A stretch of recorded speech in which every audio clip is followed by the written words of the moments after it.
Dave Show. He's on the microphone when he's not on the microphone. He's playing a song, and when he's not playing a song, he's on the microphone, and then boom. With Jason Ross. No, he didn't. Yes, he.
That told me this year. Somebody told me. I just thought you went in and because I was going in because I had like a little tiny bump on my face, and I was like, well, you never had a dermatology. Have you ever had one? No, I haven't. Okay, well, I'd go in. It's good, get a checkup, whatever. It's like, yeah, it can't hurt, no problem. I want to be healthy. So then I thought it was Kayla that told me, but maybe it was one of you guys. It was like, oh yeah, you gotta strip down for that one. It's like, oh. What? It was Kayla. So that was, whatever, fine. But then here's how it actually went. 100% right. And then they give you this paper gown. Not a cloth gown, a paper gown. Which, by the way, I'd be all for this. Like, well, first off, you're spending, God knows how much that appointment costs the insurance company or whatever. I don't think it's too much to ask to have cloth gowns that just laundry. But also, how about give me the opportunity? What if I just have my own gown that I brought with me? I don't know. This evening gown? Yes. Doesn't have to be a hot, absolutely. A little ballroom gown. So, this thing had no point. It's paper. You put your hands through the your arms through the holes in the arm thing. And then there's like a hole where you put your head through that hangs around your neck. And it is just wide open in the back. Like there's no little Velcro or since they're disposable, how about like you peel off the sticker and you a little adhesive, but there was this like white plastic string, but it was plastic hanging off the side. At first I thought, oh, that's how I tie it. No, it was nowhere near long enough. And it's not, oh, Dave, you're too fat. No. This thing was barely, it could have maybe gone around half of me. That's not what it was for. So I'm just like, oh, okay, whatever. So then I'm waiting for the doc. They say, hey, Jay, the doc will be here in a second. So I'm waiting for the doc. I go to sit down, play some Royal Match or something. And I got to like tuck the gown underneath me because I don't want to commando the seat. Sure. God knows who else sat there. So then, you know what? She comes in and very nice lady. I'd never met her before, whatever, with a friend. And I don't, she was, I have no idea. I can't guess. Middle-aged, a doctor, whatever. She's a doctor. And then her friend is like some 22-year-old kind of, no, nothing like that. It was another lady that came in at 20, looked like maybe a graduate student or something, Oh, and there's like a computer on a stand over by the wall, right? And the computer. Was there music playing when they came in? Oh my God! Like Like when Michael Jordan took the court. They just come in, there's fog and stuff. So the computer is facing so that the assistant, I'll call her, is facing the room. She just can see whatever's going on. And then here, so it starts out by I sit on the bed? What do you call that? The Bench? table. There you go, table. And, and she's, forehead, pulling my hair back, eyes, ears, back of the ear, whatever, doing all this stuff. Oh, hey, that's fine. And everything. She's like, no, you're good. You got nothing. It's fine. Whatever. And then. Take your robe off, sir. Well, it wasn't. No, dude, it wasn't even that. It was. What was it? She goes around to the other side. She starts like going through my back and all that. Remember, I'm like sitting down and all that. And she's like, no, can we not? Yeah, please. No. This is not this. I endorse this. You're playing sexy music. I don't know what the opposite of that is. That was this environment. This was incredibly not that. It was just, then she goes and so she's, going through the back and all that. And then she's like, okay, could you stand up? And the way I'm standing up, I'm facing the wall. And she's behind me, and then computer against the wall. Pretty much. No, yes. It's not. That's not. I can't explain this to that because someone's going to tune in and think I'm doing that. Like I'm playing. Like this is what's in my brain. Nobody knows. So here you go, and she's checking, legs and all of it, right? And then she's like, okay, and then she like turn around, cool, and then she starts. I've never been to a dentist like this. I'm like, I thought I was here for to take some blood. What are you doing here? I think better have numbers on it. So I sit back down, and so like my legs are hanging off the table, and I didn't know dermatologists check between your dude. I'm what? They check between your toes. Oh, sorry, I should have finished that sentence. I'm so glad. I'm going to give Kayla a high five today. I'm so glad she told me that because, dude, I took the mother of all. I showered before I came in here yesterday. I took the mother of all showers. No, by myself at home. I'm using a loofah. There's nothing sexy about it. But, man, it was one of, you get clean during a shower. But then this was I sat down in the shower on my little, it's like an elevated tile thing that you have all your soaps and stuff on. Anyways, I sat down and I'm like running my loofah through my toes. Like I'm getting if you were spring cleaning yourself. Yes, you got to take a shower because you got so dirty. This is starting to remind me of our old MMA reports, dude. I don't like it. I like it. Let's put it this way: if I was going through a quick quack car wash, I got the platinum shine. Yeah. Okay. Ceramic duck. I'm ceramic duck. Damn right. What's up? Shout out Quackles. So, anyway, so she's checking my legs and all that, and then she's like, okay, she's like, can you? I don't know how she said, but I had to. I said there was you put your head through the little hole in the gown, right? And she's like, all right, just pull that over your head. And she's holding it up, and then she's like checking my shoulders and all that. And then she's like, all right, could you stand up? And I stand up. She's holding the gown. She's holding the gown, right, while she's checking my neck and my shoulders and my upper chest. And then she's still holding it. She's like, all right, could you stand up? I'm like, yeah, sure, no problem. As I stand up, she lets go of the gown. Hello. How you doing? Hey, you. Hey, lady. Over there. How you doing? Yeah, good to see you. We've known each other for 5 minutes. Cool. They know you better than we know you. Abso-freaking-lutely. Anyways, everything's fine. Whatever. It was just so damn awkward, man. I usually in these situations, I try to make little light jokes to lighten the room. And what'd you deliver? I didn't even. This was so damn. For them, it's not awkward. Right. They do this 50,000 times a year. I don't. Whatever. For me, I'm just not used to being pawed like I'm I'm in the meat section of the deli or something. Well, your worst fear probably came true because Chris had audio of what the the two ladies when they left the room. When they left the room? Because I mean, it seemed normal for them, but like it wasn't. I don't know. He might play it later. Oh, okay. Yeah. No, it's.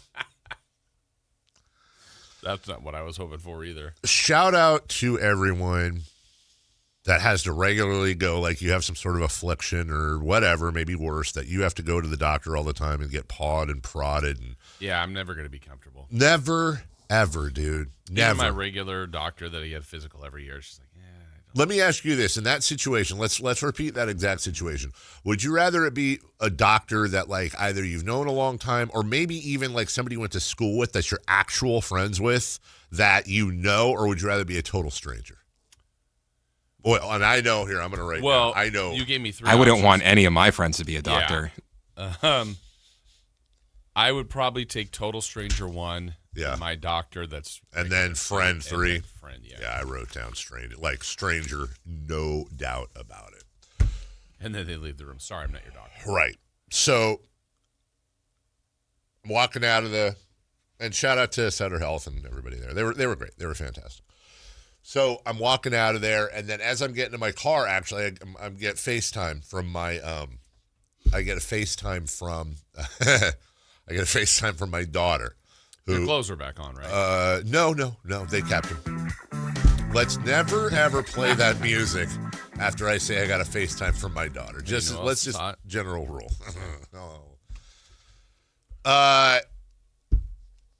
She's calling me from the car. She's driving with her mother and Mason.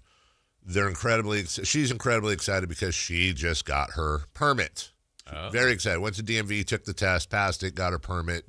Was showing me her little permit picture and all that. And they had picked up Mason from school after this was Melissa's day with her.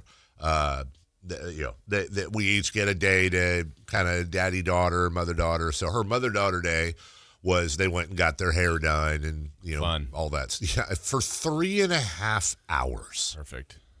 Hair. You didn't go say He-Man or anything after.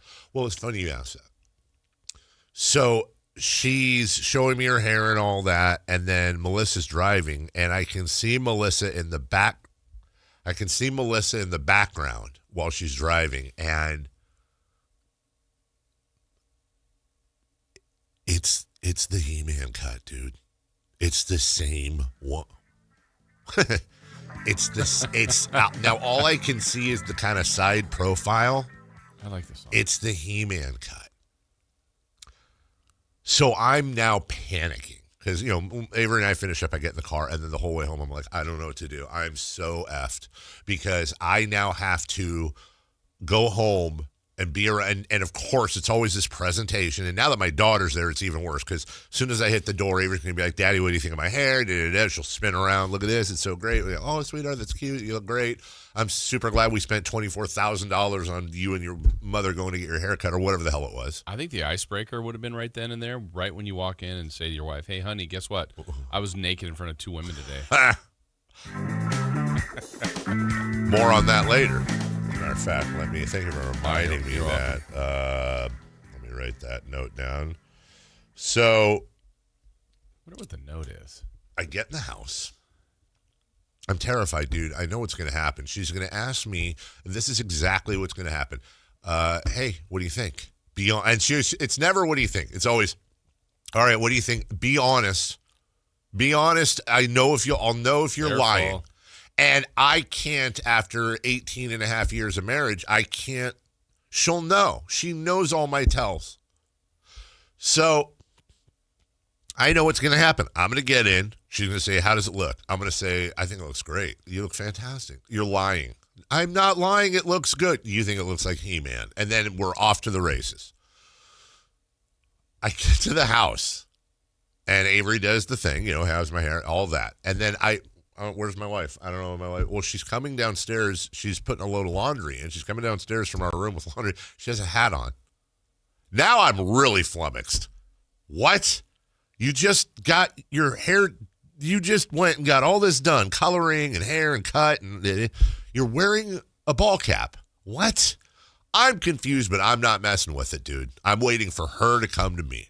So later on, we're sitting on the couch, and I can't stand it. And I go, I got to ask, you got your hair done. What are you wearing a ball cap for? She's like, I love the cut. I don't like the way she styled it. I was like, well, how did she style it? She's like, I looked like a button mushroom. I was like, right? Her words, not yours. 100,000% her words, not mine. Button mushroom. A button mushroom. At that point, she's getting the reference wrong. I think, I know what she looks, it's the He-Man haircut. I desperately was trying to get her to say that she looked like He-Man. And because of all of you, I very sneakily, because on my watch, I have a shortcut where I can look like I'm checking my watch and I can start my phone recording. I took a recording of a bit of our conversation on the couch. This is not a bit. This is a real conversation. Her hair is short. You took it. That I ever saw? Yeah, her hair is fluffy. Her hair's fluffy. What did I say it looked like? What would I say your hair? What would I say your hair looked like when it was styled? Like my mom. She said that? What? I didn't. Avery is jumping in, and she's not trying to help. She's literally trying to throw me under the bus, saying I said these things, which I did not. Avery's being a little funny person. Sounds familiar. Cocker spaniel. I didn't say That anything. sounds more like that. I didn't say anything. What? You were like, No, my other haircut. you look like an old lady. I didn't say any of this. Stop trying to get me in trouble. What? Have I ever in the past, like, what would you compare to, like, how I've said your hair looked like in the past? All I wanted to do is say He-Man. What do you mean? Did it, when it was You styled, look like Flash Gordon? did it look like Flash Gordon? Did it look like He-Man?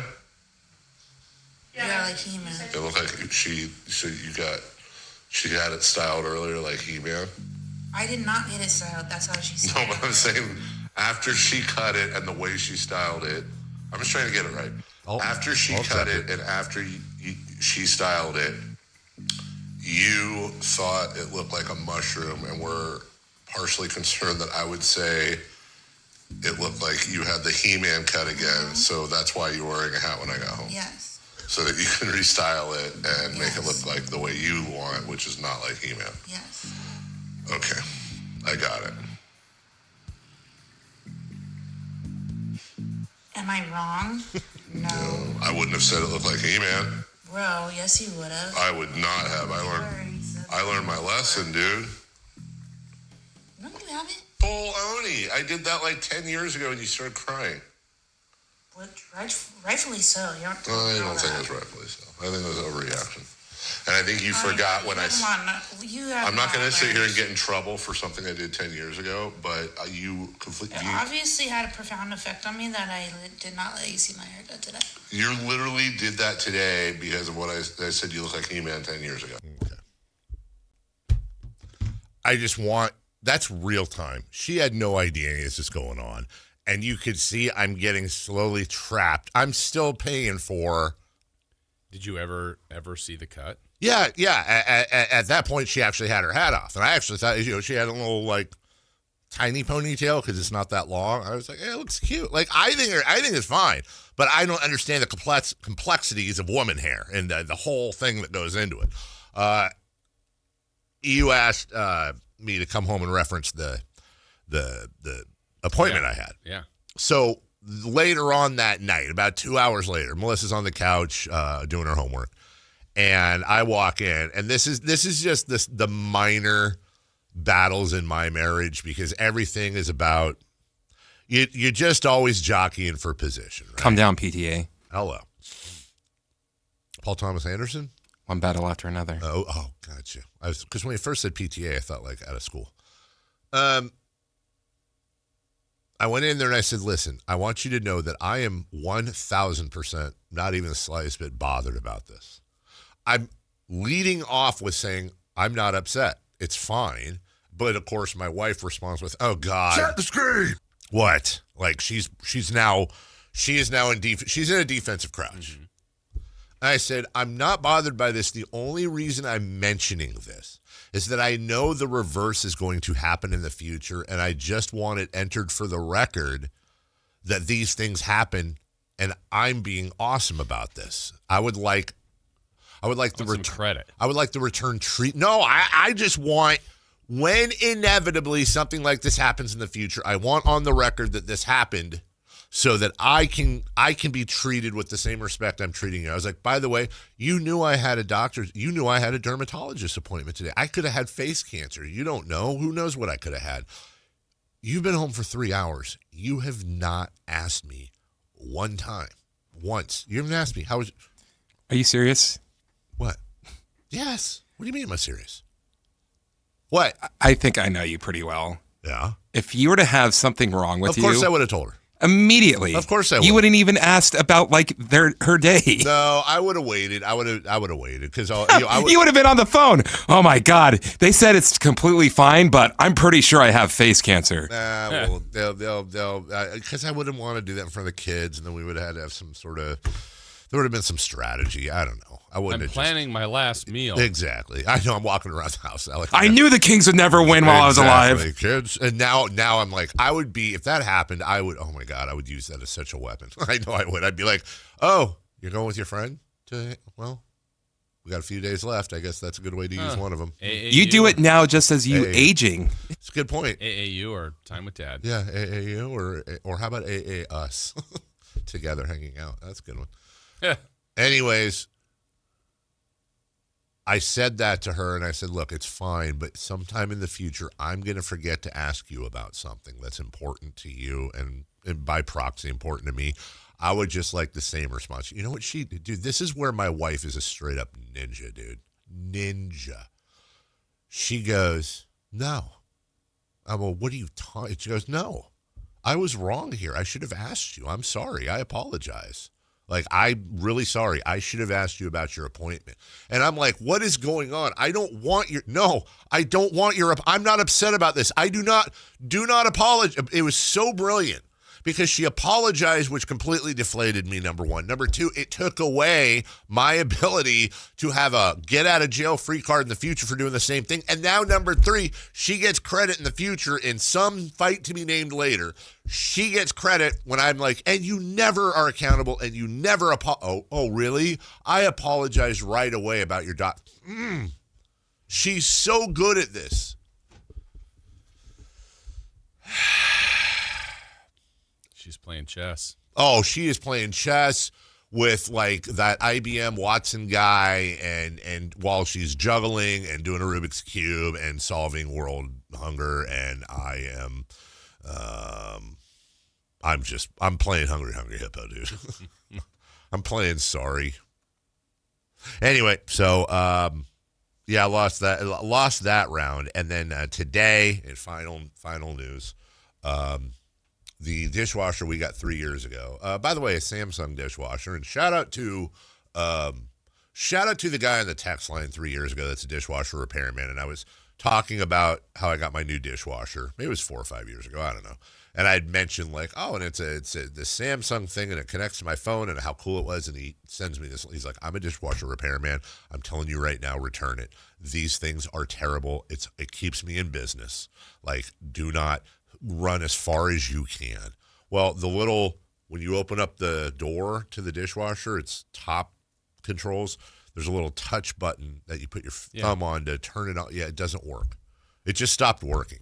And everyone relaxed. We did the circuits and the breakers and the thing and the this and the that, and checked under the blend and connected and the GFI unit and did all the things we were supposed to do. And it does. So now wife and I will be going to Lowe's today to get a new dishwasher, which the current dishwasher is currently loaded with 30 dishes. And let me just say this. As we go to break, shout out to Jonathan Dishwasher, who 110 years ago invented the modern-day dishwasher, because my kids and I both all rotated doing dishes by hand last night, wash, soap, dry. Dishwashers are one of those things we just take for granted, man. It sucks so bad to do dishes by hand. Just being able to get the food off and throw it in the dishwasher, and an hour later you got clean, dry dishes. Yeah. It's like one of life's comforts. And you don't know what you got till it's gone, Jason. True. Got a big show for you today. Sam Amick will join us at 8 a.m. What kind of trouble has he gotten into today? Kelly Brothers. I know I'm shamelessly pumping the poll here. Kelly's very good at business. He will Good join at us. business. Thank you. At 7:28. March Madness has begun. The Kings play the Sixers tonight. Well, we got a lot to go over, But when we come back, breaking news in the NBA. We'll talk about it next. The Sacramento Kings play here. He's got the triple. Sacramento takes the lead. Get your Kings fix all season long right here on your home of the Sacramento Kings, Sactown Sports and SactownSports.com. It's no secret the world feels unpredictable lately. One thing will never change. Hoblet's mission to nuke high prices. Right now, and only at Hoblet Dodge, Chrysler, Jeep, Ram, and Woodland, you can get 4.99% financing for up to 84 months on all new vehicles in stock and keep every factory rebate you qualify for when you finance with Hoblet's preferred lender. That's 4.99% financing and you keep all the factory rebates you qualify for. Not one or the other like other dealers are offering. Only Hoblet has fought to get you a deal this good. Search, select, and save through our whole inventory at HobletDodge.com. Unbeatable prices, unbeatable selection, and now unbeatable interest rates. Nobody beats Hoblet. Period. 4.99% APR available on select new vehicles in stock while supplies last. Pricing and savings may vary by model and trim. Financing on approved credit through Hoblet Preferred Lending for well-qualified buyers. $60,000 max finance. Approximately $14.14 per thousand finance. Residency restrictions and lender membership requirements may apply. See dealer for details. Power Business Technology is proud to be a 100% independent, locally owned and managed Toshiba copier dealer. Local ownership cuts out the red tape, allowing ourselves to never be too busy to personally answer the call when our clients need us. Recognized for excellence in service execution, training, and customer service. We're proud to be named a Toshiba ProMasters Elite Dealer since 2021. Contact us today for all of your business printing needs at 844-POWER-BZ. That's 844-769-3729. Or visit us at powercopiers.com. Hi, Flo here to say that Progressive knows that life can change quickly, so it's good to have flexible coverage. Oh, like when I have to take my ex off my policy. Oh, sorry. But yes, we can do that. And can you send them a message and tell them that they have trust issues that they need to work on? We don't really get in the middle of these conflicts. Also, can you let them know that I was faking interest in his band and it's probably time to grow up? I'm not going to do it. Just know that with Progressive, you can easily make changes to your auto insurance because we know life changes. Also, I'm staying in touch with his mom because she's absolutely lovely. Bad idea. Progressive Casualty Insurance Company and Affiliates. Pump up the volume. Business moves fast. Orders roll in, deadlines close in. When you ship with USPS Ground Advantage, you can keep up with confidence. Every package stays in our secure network from dock to door. And with nationwide reach, dependable tracking, and upfront affordable pricing, you get built-in peace of mind. You run the business. We run the routes. Visit USPS.com/Ground Advantage to learn more.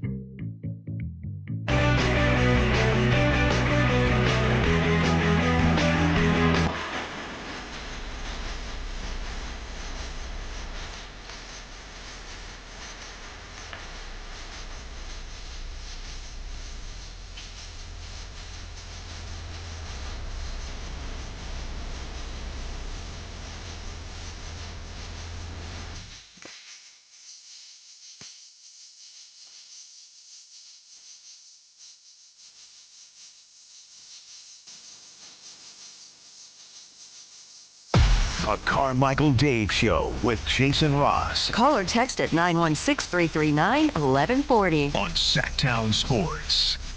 My mom has chimed in on the personal text line. Buy a Bosch dishwasher. They're great. Oh, okay. Bosch. My research has showed me that they are. They're also about double what every other dishwasher is. Oh, well. Yeah. Get what you pay for. Yeah, but if you keep it for 10 years instead of 3 years.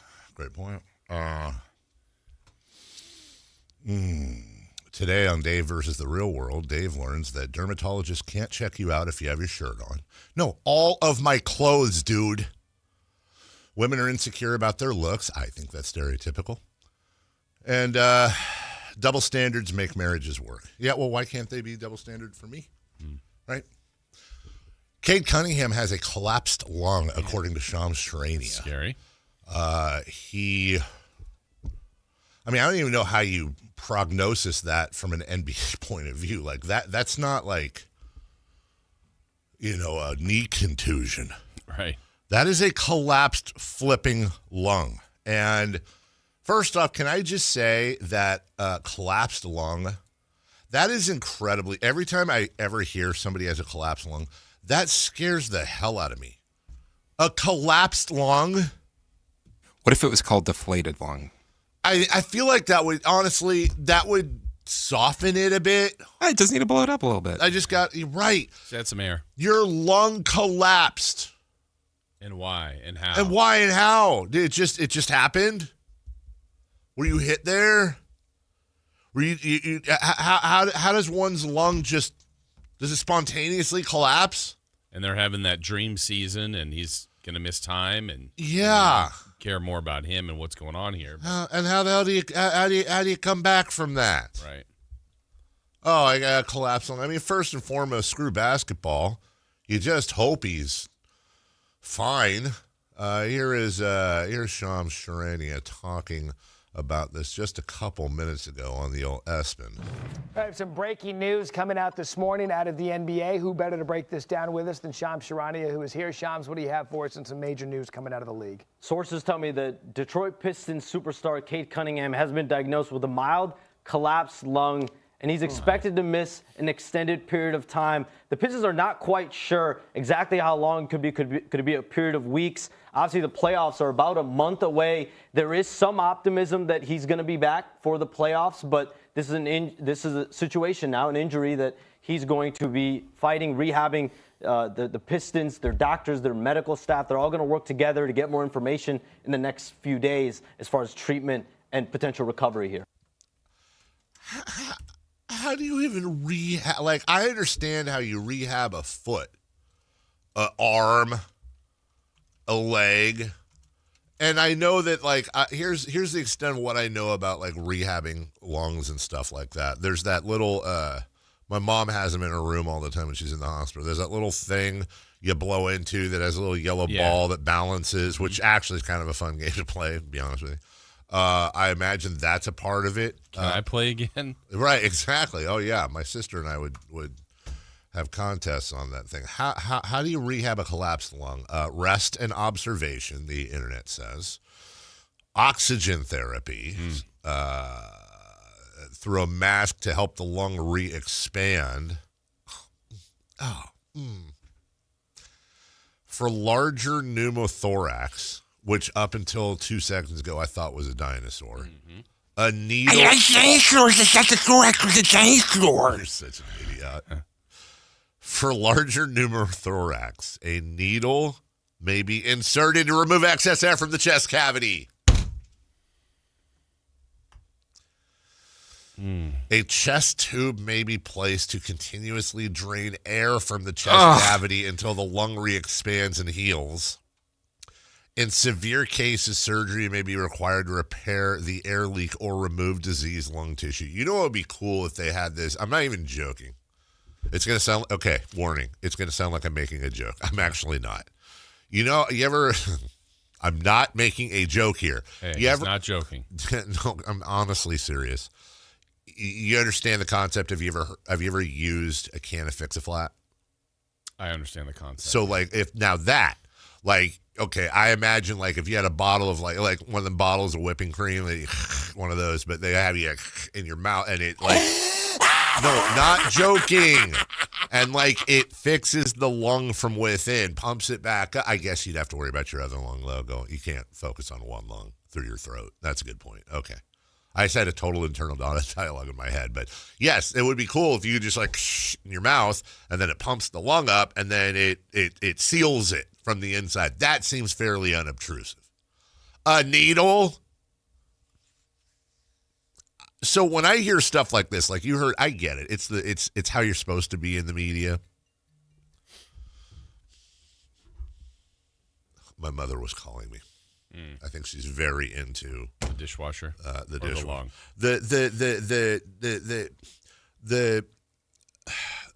I don't care about the basketball. I care about well, is it going to be okay? Yeah. Mom. What? Did you mean to call me?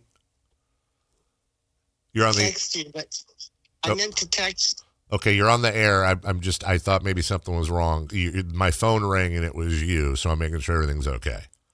Oh, I just wanted you to know that I had a collapsed lung, a chest tube, oxygen, and I was intubated, blah, blah, blah, and I recovered, and I'm fine. Well, I knew that. I knew that, of course.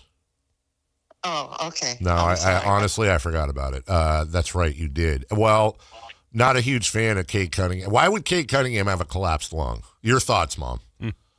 My thoughts are that he probably got hit in the chest, and that probably helped it. And he might have had a cold or pneumonia. That's what I had. Did it hurt getting it re-pumped up?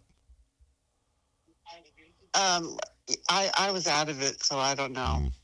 What do you think of my idea, like Fix a Flat, where you put a can of like whipped cream in your mouth and you breathe it in and it like pumps your lung up and then it fixes the lung from the inside like a tire? Well, if it were whipped cream, it would be great. Yeah. That would have been better for me anyway. I would have liked the taste. but it's not as terrible as it can be. But you can die from it. Well, let's hope that doesn't happen, Mom. Yeah, let's hope. All right. And as I go here, because I got to go do the show, how are you doing, by the way? You had a cough. You feeling better?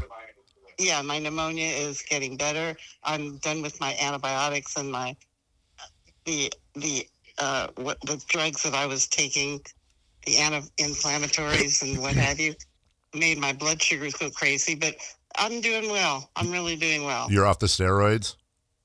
Yeah. Yes, I'm off them yesterday. So you're muscular, but do your fingers still hurt?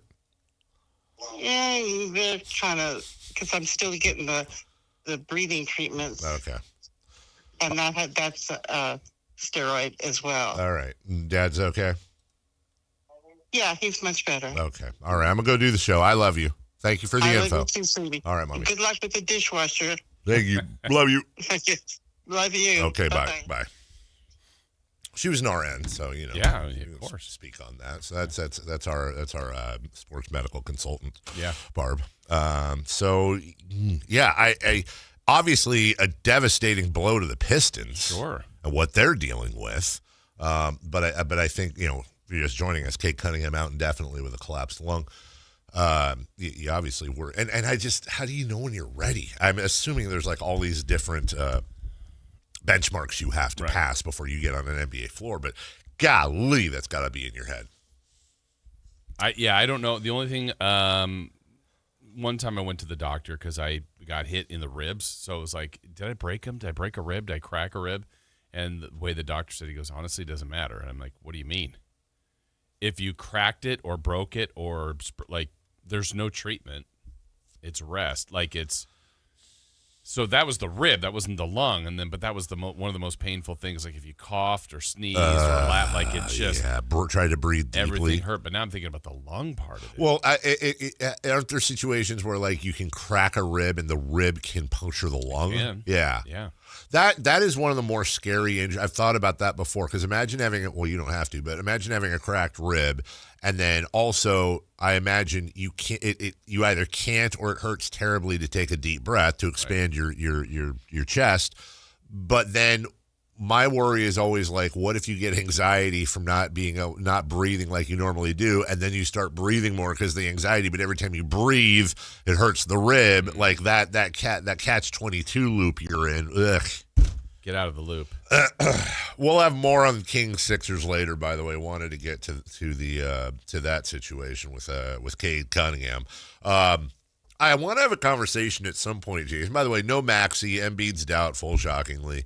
I want to have a conversation at some point with all the Kings and tanking and all this kind of, like, I feel like the Sixers are like the godfathers of tanking, like the original process and Sam Hinkie and all that. And I think when it's all said and done, it's like when somebody says like, what would be a weird sounding, but yet, like, was Hitler one of the most influential figures of the 20th century, right? Well, influential doesn't mean good. It just means impact. Yes. I don't even want to use the word important, whatever you might say. Yeah. So, and certainly, impact is good. Yeah, and I think like if I were to say Sam Hinkie is one of the most impactful people of the last 25 years. It doesn't necessarily mean it was a good impact, but his influence, I think, and the style remains maybe not as exact. And I'm trying to figure out if Sam Hinkie's legacy is a good or a good one, or you look back and you go, man, if it wasn't for him, we wouldn't have. I feel like he was ahead of his time in a lot of ways. I just don't know if in a good way. And by the way, was the process successful? What's the definition of that? I do not know. We'll take a break. When we come back, March Madness is here. It begins. You guys have 2 hours and 20 minutes, give or take, I believe, to adjust your picks. Coming up later today, Jason and I will give you our Final Four as our champions. But when we come back, let's take a look at that, plus last night's first four next. Think you got the perfect bracket? Prove it. Enter the Sactown Sports 1140 Basketball Mayhem Bracket Challenge for a shot at $1 million. It's free and open to fans nationwide, so lock in your picks now at SactownSports.com/contest. Powered by Power Business Technology. Jason Ross here to tell you about Jonathan Gonzalez and Gonzalez Law. SacLegalDefense.com. 916-304-9187. Why not utilize his years of experience, knowledge, and just basically understanding of our community and obviously of the law? If you need someone to represent you, I'm telling you about Jonathan Gonzalez and his team. He's a dedicated trial lawyer with an undefeated record. Results go back to 2016, 17, 18, 19, and you get the point. He's obviously very, very good at his job. No case is too big or too small. He's here to help. And they offer free and confidential case evaluations. And if you have something that's on your record that you like removed, that's called an expungement. He is specialized in that to help you get some of your rights back, keep your life kind of moving forward, and just get that removed from your record. Also, maybe you might need criminal defense. Maybe you've been involved in an auto accident, wrongful termination case, sexual harassment case. There are lots of different things that you might need representation. Why not have someone that's local, that's good, that you can talk to, that will help you out? And that's why I'm telling you about Jonathan Gonzalez and Gonzalez Law. SacLegalDefense.com, 916-304-9187. If your business depends on reliable vehicles, it's time to upgrade your fleet at myelkgrovechevrolet.com. We specialize in fleet pricing, bulk discounts, and fast approvals, so your team stays on the road and on the job. From work trucks and vans to fuel-efficient sedans and SUVs, we have the inventory, service, and financing to keep your business moving. Call or visit myelkgrovechevrolet.com today and ask about exclusive fleet savings. myelkgrovechevrolet.com, driving business forward. Capital Casino is conveniently located in downtown, 411 16th Street, and has been a part of the greater Sacramento area for over 20 years. They offer the best variety of games in the region in a safe and friendly environment, and there's plenty of parking, all well lit and monitored by security. Come have a great meal at the cafe and restaurant inside. Capital Casino has the best food, the best service, and the best action. But please always remember to gamble responsibly. 1-800-GAMBLER.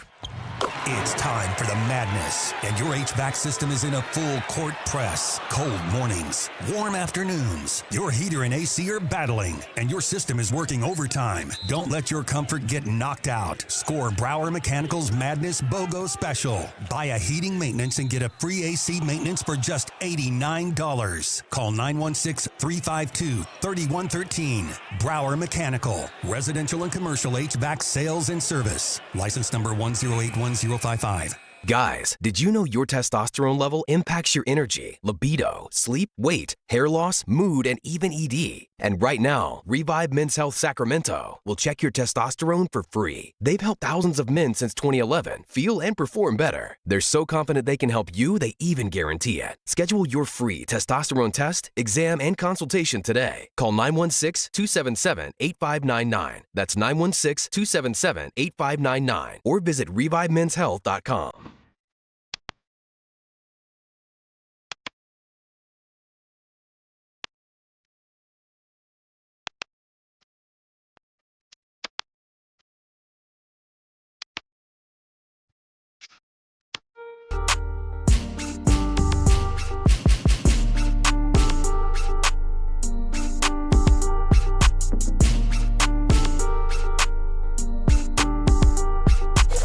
Waking you up with the best in local sports. They just make it interesting, you know? It's the Carmichael Dave Show with Jason Ross on Sactown Sports. Welcome back. Carmichael Dave, Jason Ross.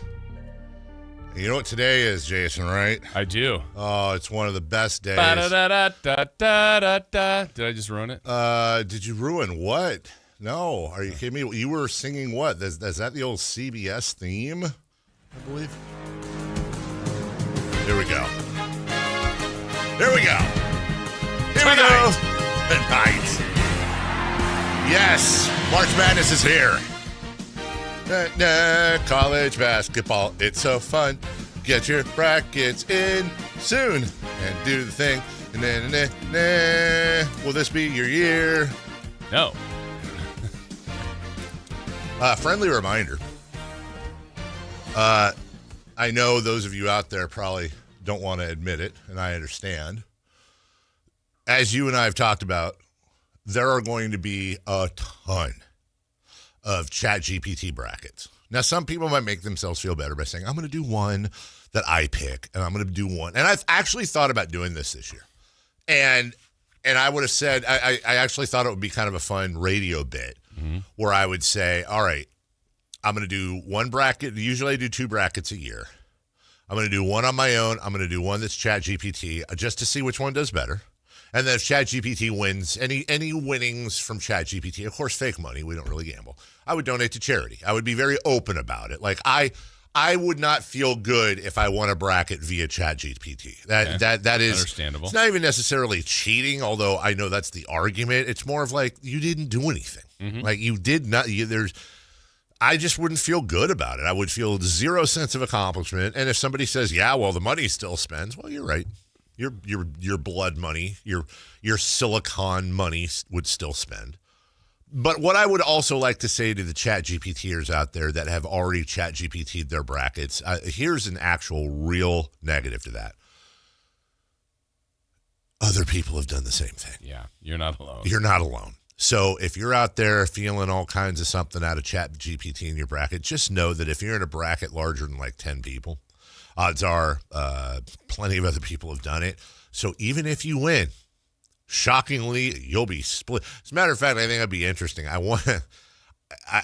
don't think the site you use is, in fact, I'm sure they don't, has the ability to do this. But let me ask you, any idea approximately how many people are in your pool? I was just trying to do the math. It's going to be 200 something. Over 200. Okay, that's a good sample size. I think it'd be very interesting to run something to be able to see if there are any brackets that are exactly the same. Oh, yeah. Like start to finish, every round, exactly the same. And then will your antenna be raised? Absolutely. Yeah. Look, if there's even with that many people, that's not enough people. Like ESPN brackets, you're going to have some exacts. In a bracket of 200 plus, even if 2 of them were exactly the same, unless they were from the same family or the same person, I'd be like, yeah, you guys GPT'd it. I'd also be very curious, even if you knocked out the first round. So, like, how many from, let's say, the second round on are exact? You're going to have exact 16s and 8s and 4s and championships. Of course you will. But if you're thinking of ChatGPT in your bracket, 2 things. Number 1, you're a cheater and a bad person. And then secondly, it's not going to work for you anyways. You're going to have to split it with everybody. And thirdly, ChatGPT is going to be very wrong. You think so? Yep. I don't know. I mean, you can try. I'll tell you, it's not there yet, and I have a very strained relationship with it. I'm not one of those AI is the devil, although I do think it is, and it'll eventually kill us all. But what am I going to do, right? Toothpaste out of the tube, might as well have fun with it. But I'll have every couple of days. I'll have it. So like when I arrived here today, I did have a ChatGPT question. So I opened ChatGPT and I was like, this is just last minute stuff.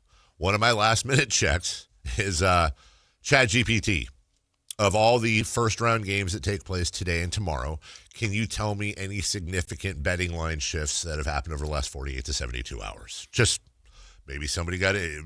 Always trust Vegas when it comes to this stuff. Did somebody get injured? Do they know something?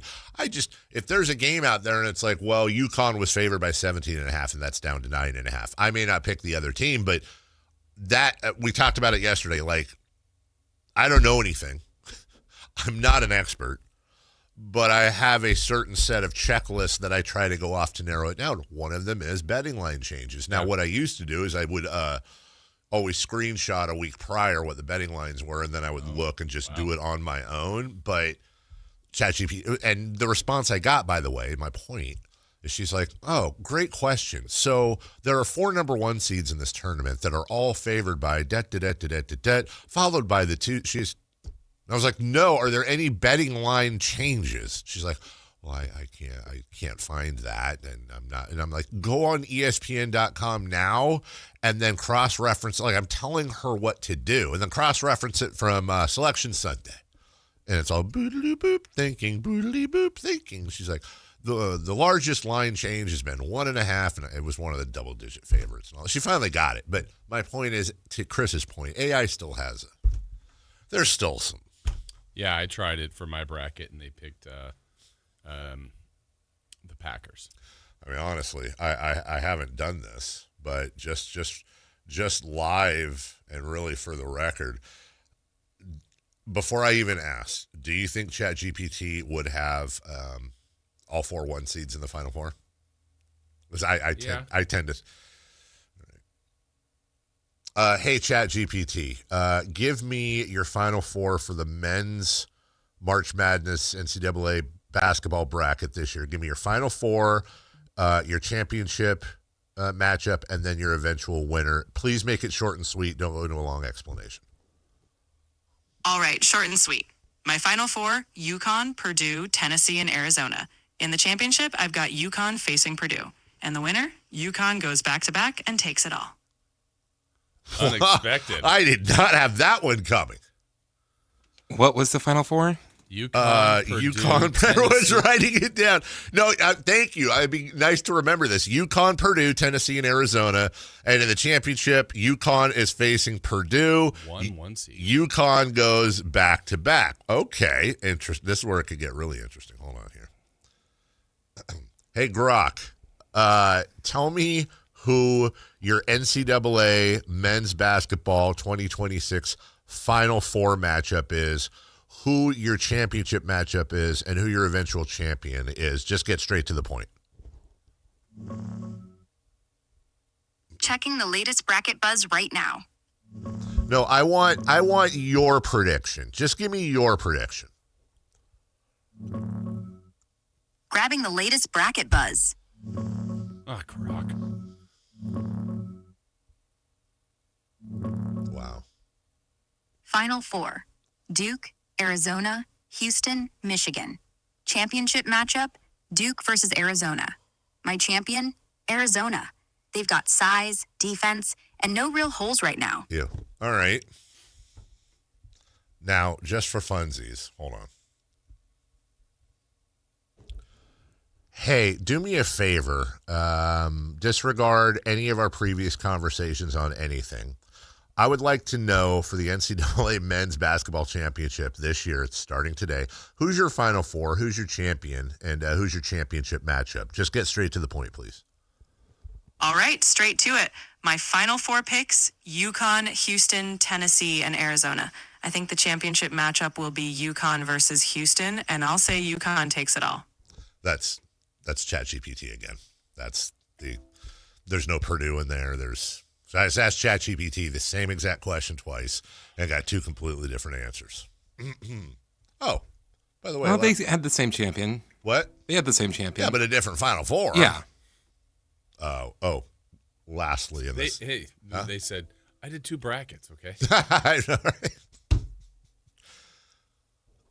right? Real quick, can you just tell me from your own internal numbers, can you compare the amount of people, how many people in 2025 asked you to predict the NCAA Men's Basketball Championship bracket start to finish versus this year? Just give me your best estimate.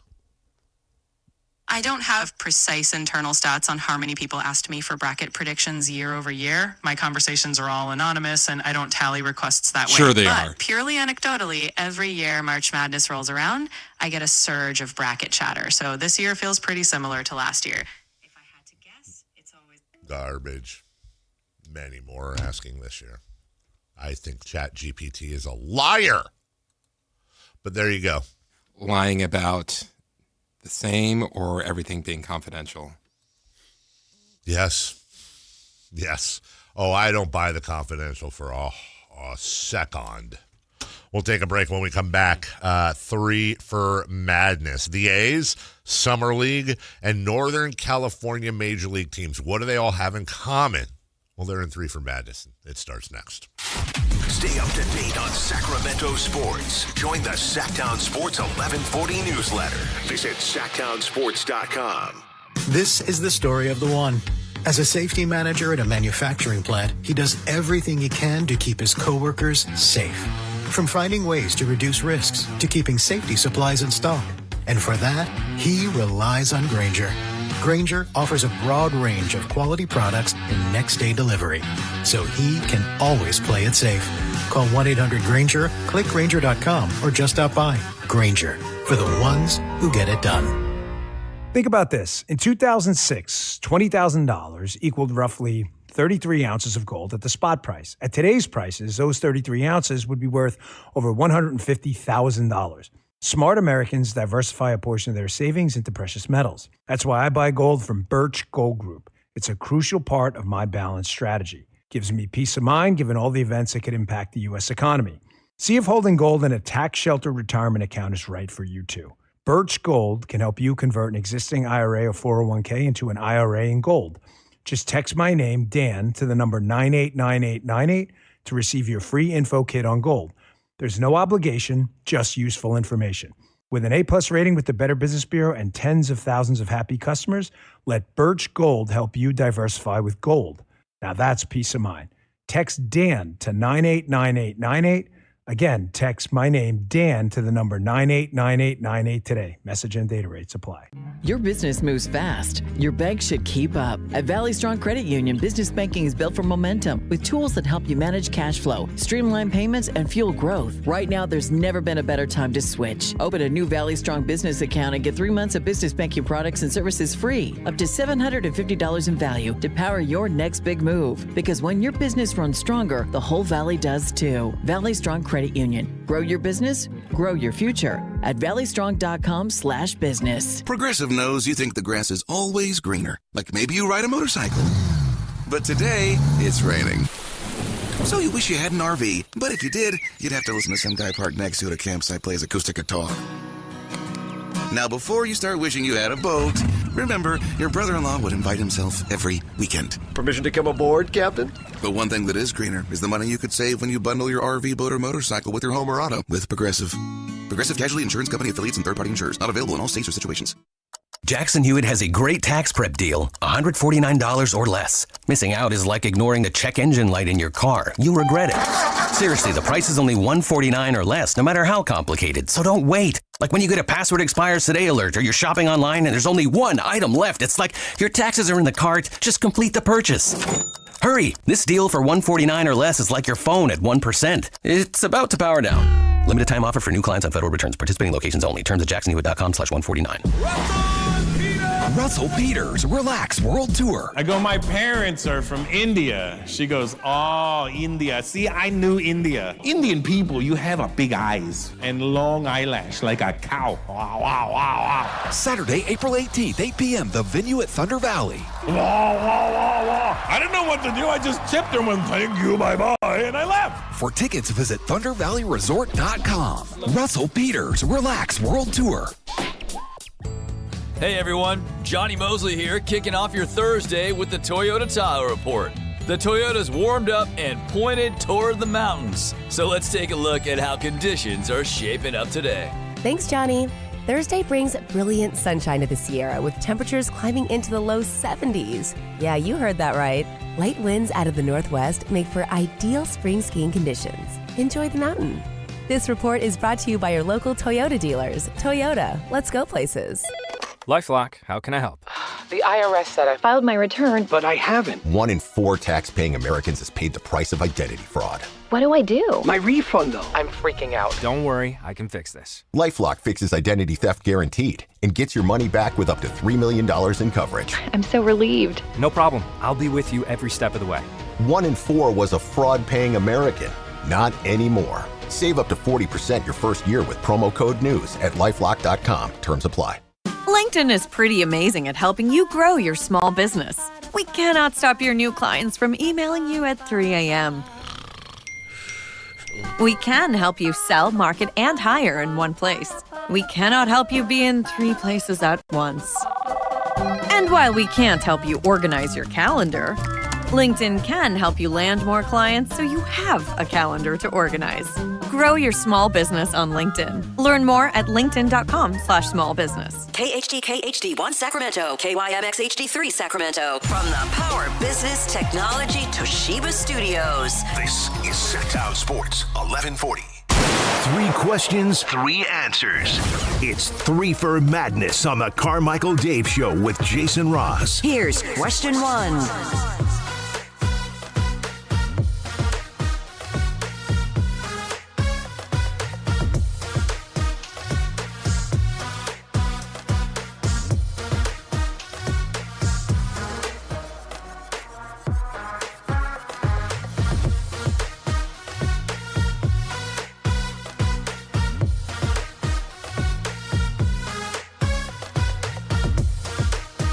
Hey, welcome back. Carmichael Dave, Jason Ross, Christopher Lotta, hour number 2. 3 for Madness. Question 1. Will this summer league be the most loaded Kings team ever? Well, without having all the past ones in front of me. So let's just start there. Here's my projected summer league lineup. Dylan Cardwell, Devin Carter, Neat Clifford, Daquan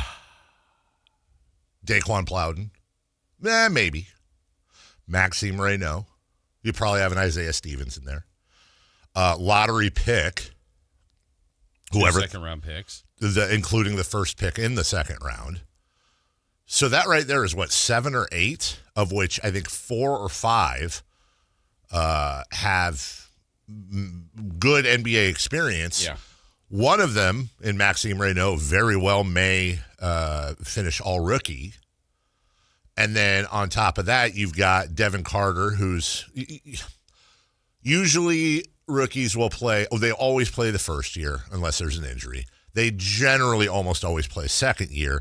But I think in Devin Carter's case, Summer League might be the most important for him because he effectively is barely a year into the NBA because of his shoulder injury last year, and obviously he's got some stuff to prove. So I imagine Devin would be there. Then you'll have, at least 3 draft picks, assuming everything stays the same, and an all-rookie guy. Oh, and by the way, a first-rounder in Neat Clifford, who we've seen he can do some things. I don't know that translates to wins. Obviously, I get it, like it's Summer League. But my point is that, with the Herter pick being gone a couple years ago, Summer League was kind of whatever. This on paper will be a stacked Summer League team for the Kings. So I'll give you something to do in July. Yeah, I think there'll be a lot of eyes immediately on the lottery pick, whoever that is, right? Whatever number that is, whoever that is, to have 2 second-round picks, to have an impact, and then all the guys that ended up playing a ton this year. You're right. I think it has a chance to be, for the Summer League, for what it's worth, a lot of fun. Yeah, and that's the thing. I'm only looking ahead, and I'm not trying to, I get the eye rollers out there. They're like, oh, great, we're talking about Summer League and, whatever, who cares? Look, first off, I care about Summer League because I want to see how these guys, especially the new guys, whoever we get in the lottery, I want to see them play. But I think that's important to, look, once this season ends, you're going to get the end of the year convo with Scott Perry and everybody's exit interviews. It doesn't matter what they say. It's going to be all eyes on the draft lottery at halftime or whatever playoff game it is. Is that still how they do it? Yeah, I believe so. Or before a game. Yeah, there you go. It's all going to be there. And then one of 3 things is going to happen. The Sacramento Kings are going to get the 1 pick, and it's going to be bedlam. they're going to get a top 3 pick, and it's going to be massive. Or they're going to fall out of the top 3 and get somewhere between 4, let's say 4 and 8, I hope. And it's going to be, all right, okay, not the best outcome, but let's start looking at who's available, and you'll start looking at Amick and A-Cuff Juniors and all the folks that you would assume are going to fall in there. And after, I think, in just understanding how we work as a fan base, I think after the initial, like, God dang it, then it's going to start getting into, okay, who are we getting? Let's get excited. Then you'll have the draft, which may go to spec, or maybe there's a pick that you didn't, I don't know. And then there'll be the discourse of that and then boom, we're off to Summer League shortly thereafter. And that is really, to me, for unfortunately, as we have been through quite a few bad King seasons, Summer League is always like the unofficial kickoff to the following season. You create some momentum, you create some optimism, hopefully, and you go into the new year. Then it's free agency and signings and all that stuff that's right around that time. And then you lead up to training camp opening up, and you've kind of hopefully showered off some of the dirt and scum from the year before, and you're optimistic now. And that's just kind of how it goes. And I look, a Summer League team being successful doesn't ultimately mean anything, but could mean a little bit optimistic-wise. Yeah, and I think we always say every summer, if you're there to compete, you're trying to do your best as a team, but really it's about the individuals, how they look. If they're trying something different, let's say with Devin Carter, it's like, hey, you know what? We're going to have you play point this entire whole thing. Time. You can have 15 turnovers. We don't care. Don't care. That's something else you watch. All right, obviously we're going to look at the rookies and go, all right, how are they going to impact this team, especially if one's a high lottery pick and what's supposed to be a great draft. Yeah. But, hey, are we going to be 3-time Summer League champs? Are we the only team, or is there one other team that has 2? I think there's another team that has 2. There's like Charlotte or something like that. Yeah. I think there is. I think we were the first 2-time champs when Davion Mitchell's team won it. I want to say Charlotte or somebody just won it and became the second 2-time champ. I don't know. I'm not that. I will say this, in March, I would like for us to broadcast. You'll be down there no matter what. I would like for us to do some I hope the station is kind enough, and the sponsors are kind enough to send us down there. I think there's going to be a lot of good material down there. And hey, if I'm not down there, I know you'll get all the greats sitting there. The Sacramento Kings are 2-time champions. There is one other 2-time champions, but it isn't the Charlotte Hornets. I think it's Portland? The Portland Trailblazers. Hey, look at you. I know my Summer League knowledge. From the 916, this is interesting. If we drop to the 5 or 8, I will have zero excitement, because I know it's because our ineptitude as a franchise in winning meaningless games against tanking teams. I think I understand what that person's saying. Yeah. The only exception that I take in what you're saying is you don't know. Neither do I. I don't like absolutes. As I've said before, and this isn't copium, this is just a fact. Look, I hope we get the number 1 pick. Full stop. And I also acknowledge the higher the pick, the better the chances are that pick's going to do well. We've talked about that ad nauseum. We've also, at the same time, talked about the fact that the 3 best players in the NBA, 3 of the 4 if you count Wembanyama, both were low lottery picks in SGA and Giannis, and the other one was a second rounder in Nikola Jokic. So I don't know. Here's what I don't know. For all I know, the Kings are going to fall to 8. I would put almost equal odds on this. If you want to play that karma game or that Kings stink game that's on us, fine, let's do that. I think it's a coin flip that if the Kings got the number 1 pick versus the Kings got the number 8 pick, I could just as easily see that the disappointment getting an 8th pick, it turns out that the 8th pick's actually the best pick in the draft. Yeah. Just as equally as I could see the Kings get the 1 pick, and for the second time in franchise history, that 1 pick ends up sucking. I could see both situations. Yeah, I think it's more of, to me, and I could be wrong, obviously, the potential difference between 1 and 8 in some drafts is drastic. But I feel like I feel like more of the mental thought from fans would be this, Dave, and you're probably can weigh in on this, but like to have this kind of year, you want to feel like there's at least a little bit of a reasoning behind it. And if at the end, you hear the name Kings at number 1. Immediately, that's a celebration. Again, they could still that moment that they see their name, that placard is number 1. Yes, that's so exciting. Yes, and then the next month and a half before the draft, we can all speculate on whether they'll get it right or wrong, or which player it will be, whatever. Yeah. But you won something. Yes, and you won something of significance. Not everybody wins the lottery. That's I think the feel of what people want. No, they're right. And I'm with them. If you go to 8, you're like, wait, we lost all these games to be 8? I mean, that's deflating. Now, again, they could get the What are we, best Cade player. Cunningham's lung? Too soon? Or Nope. It's not too soon. Not touching it.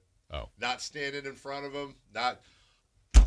I would like to say officially on the record, I do not like that statement. Not standing in front of him, not standing behind him, not backing him up. Wait, was that on the air?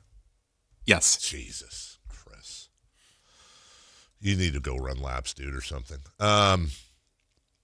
Take a lap. I guess. Take a lap, Verlad. I guess I'm trying to lay the groundwork. It would be one thing if I was just trying to say the whole thing about getting the 8th pick. I'm actually trying to land both sides here. I really am. I'm really trying to lay the groundwork with the fan base that if we get the number 1 pick and there is euphoria, guys, we still have to make the right pick. Absolutely. Yes, we got the number 1 pick. Yes, that's what we wanted. Yes, it's okay to get excited. But we have to still do the right thing, and we can go over a litany of number 1 picks that did not work out. So that would be edge to excitement, and I would say, okay, let's bring it down a little bit. There's still work to do. And simultaneously, we got the 8th pick. Guys, let's go back through history. There's a lot of talent in this draft. Yes, it sucks we didn't get the 1 pick, but don't jump off a cliff here. We could end up getting the best player, the second best player. And I'm not talking about the randomness of a Jokic, and I'm not going to try to say, oh, Maxime was in the second. I get it, but that is still in that area, so let's not get depressed and say, oh, it was all for nothing. It's the toughest thing. We all want absolutes. We all want black and white. No matter where we pick this summer, no matter what pick we get, the unfortunate truth is we're not going to know for years, at least a couple of seasons, whether or not we got the right guy or whether or not we got one of the right guys. We're not going to know that. So you just kind of have to throw yourself to it. Yeah. But that's not what's going to happen. No. Not even close. Not even close, bud. Number 2. Question 2. The Athletics were ranked having the 11th best lineup in baseball. Do you agree, and will their pitching be enough to at least be over 500? I guess my first question is, did Chris just go with the 4-syllable pronunciation of athletics? Athletics? I think, did you hear an athletics I think too? so. The Athletics. Yeah, I think that's 4 syllables. Athletics. Yeah, I'll accept it. I don't know, man. That pitching staff doesn't look great. It doesn't. Just score the runs, hit the ball. I think that's the whole thing. Right way. It's like, guys, we just have to outscore these fools. Because, I mean, look, Severino's fine, I guess. Yeah. You got Jeffrey Springs in there. 33-year-old Jeffrey Springs. You got a bunch of dudes in there that are in their early to mid 30s, and they're all almost a carbon copy. Jacob Lopez. They all have ERAs in the low to mid 4s. So I will say, hey, Luis Morales, 23 years old, went 4-3 last year with a 3.14 ERA. Looking for him. Then you got, okay, what is the bullpen going to look like? Not just having to adjust to life after Mason Miller. I'm assuming Hulk Hogan Harris is going to be your closer, who's 29 and had 4 saves last year. Okay, fine. Who knows? Nobody knows. Nobody knows. But if I'm the A's, I'm pretty much thinking, okay, we got to pretty much average 5-6 runs a game to do the thing. And that's a tall order, but Langoliers, Kurtz, McNeil, Muncy, Jacob Wilson, Soderstrom, Clark, Butler, Rooker. And friends. Yeah. It's a really good lineup, potentially. A guy like Butler's got he didn't have the greatest batting average last year. He needs to set the table more, wherever he is in the lineup. But those mashers, Kurtz and Langoliers and Rooker, they just have a lot of guys that get homers, which is good in that park, too. I wouldn't mind seeing Zach Geloff bounce back a little bit. Yeah, he had injuries, but they had a lot of rough year last year. High hopes on him, too. And then the other one is really, he's only 25, but as much as we love watching him in the field, Denzel Clark you gotta hit a little bit, but his fielding is incredible. It's ridiculous, but let's get on base, buddy. Yeah. Let's get on base, buddy. Come on, buddy. Number 3. Question 3. Taking all the Northern California teams into account, do the Sharks rank first in future potential? Who's second? I think they are first, right? The Sharks are... Everybody on that team's like 19 years old. They have a super duper star in Celebrini. They got Kid Smith and a few others. I'm not going to try to talk educatedly about the Sharks, but I know enough to know that they are regularly thought of as one of the future star teams in the league. And currently, right now, they're sitting at what the hell? They got 70 points. 8 back of the Ducks for first place in the division. Looks like they will, in fact. They're right there in the playoff hunt. They're 1 back, I think, of the wild card, the Kraken and the Kings. I'm trying to think, offensively, the Athletics are there, right? And to be honest, some holes. They got what we just talked about with pitching. Jason, would you push back on me if I said and by the way, here's what I'm not doing. I'm not taking into account management, ownership, history of the franchise. I'm saying in 5 years, let's say 4 years, everything remains the same with these teams. Who has the brightest future, I'm thinking Shark, Athletic. Then it gets really murky, dude. Niners, Warriors, Giants, Kings. Or the Valkyries. They're the Valkyries. Okay, I'll put them second. I don't know. Yeah, I think the future's murky for a lot of Well, it teams. is, and that's like trying to look into the crystal ball here. And when we say this, 4 years doesn't seem like very long, 4 to 5 years, but the sports world changes so drastically. 4 years ago, the Warriors won the championship. Yeah. They're 3 games below 500 right now, and they added Jimmy Butler. Yeah. And Porzingis. Yeah. We said that a couple years. Oh my gosh, they're keeping this thing going. Well, injuries and different things happen. So, and maybe 3 years ago, you asked that question, that's probably the Kings. Yeah. We don't feel that way today. So, I think it's the Sharks, and then I would go probably A's too. You also have to consider they'll be in Vegas soon. True. Yeah. And then the other part is, will the Niners bottom out, or will they just keep it cycling through? They're pretty well run. Yeah. And that's what I'm trying to take out. Because if you ask me, now it's a whole different question if you put all of that stuff back in. Because I'd say, okay, well, the Niners will probably be a top 2, top 3 team. They spend, they have good management. I don't think we're going to see, unless there's a whole thing of injuries again. Even last year, they got so injured. But still an amazing year. Almost was the 1 seed. Yeah. Almost. Yeah. Yeah. They were 1 game away from the 1 seed. They were a home win away from the 1 seed. So, yeah, I wouldn't put the Niners anything below 3. The Warriors, Giants, and Kings are the three that really have me stumped. Yeah, I think it's because right now we say that about the Sharks because they're young and they're playing pretty well, and they got a superstar that's young. So, if Steph was 5 years younger, we'd be like, course. oh, yeah, but he's not. And so, I think it's the Sharks. Is Celebrini is 19. Michael Meese is 19. Will Smith is 21. The William Eklund's 23. Colin Graff is 23. Nolan Allen's 22. Sam Dickinson's 19. Like, they just got a lot of kids on this roster. That's not necessarily all their best players. It's just they got a lot of kiddos on this roster, and I'm high on the Sharks. I am looking forward to bandwagoning the Sharks very soon.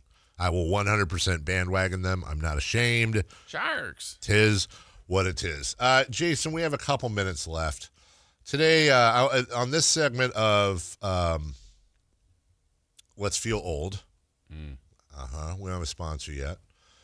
Not only Let's Feel Old, but also I'd like to call this segment This Is How You Do an Open. This is how you do an open. I'll take you back 31 years.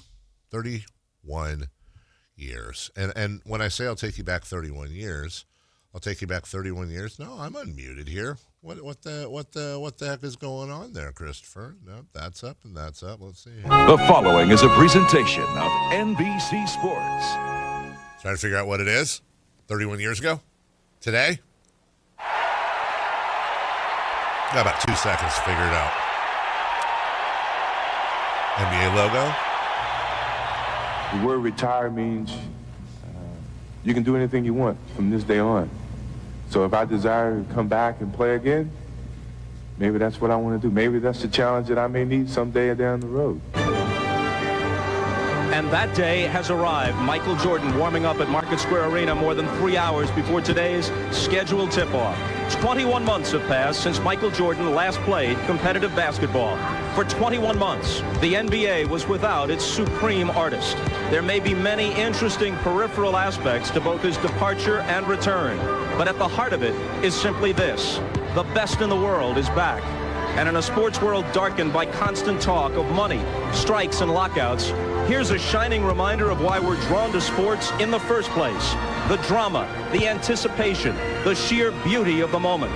Today, an artist returns to his true canvas, the hardboard courts of the NBA. Michael Jordan is back. I really want to nerd out about this because I think there's something in these intros. By the way, special, awesome intros. But I think the thing that always gets kind of passed by with NBC's intros from the 80s and from the 90s is that we all remember the Round Ball Rock theme, but what we never pay attention to is how NBC's composers did such a wonderful job at getting us in a mental slate for that. And what I mean by that is if you really listen to the music playing behind Bob Costas, it's Disney music, it's fantasy music. And they're about to get to the point right here where they go into Round Ball Rock. And I had forgotten they don't always go into Round Ball Rock. They had composed this 2 to 3 second theme. And in that pre-themed Round Ball Rock, you had xylophones and chimes and stuff in the background. I really think, and maybe I'm overthinking it, but I don't think I am. I really think they leaned on a lot of Disney-esque fantasy elements to basically say, hey, it's Sunday afternoon. Forget about your mortgage and your kids and everything. Forget about school and homework. Come hang with us. Why don't you come hang with us for a couple hours, and we're going to take you to the world of superheroes. Yeah.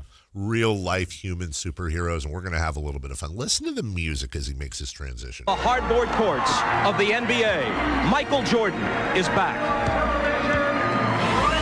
This.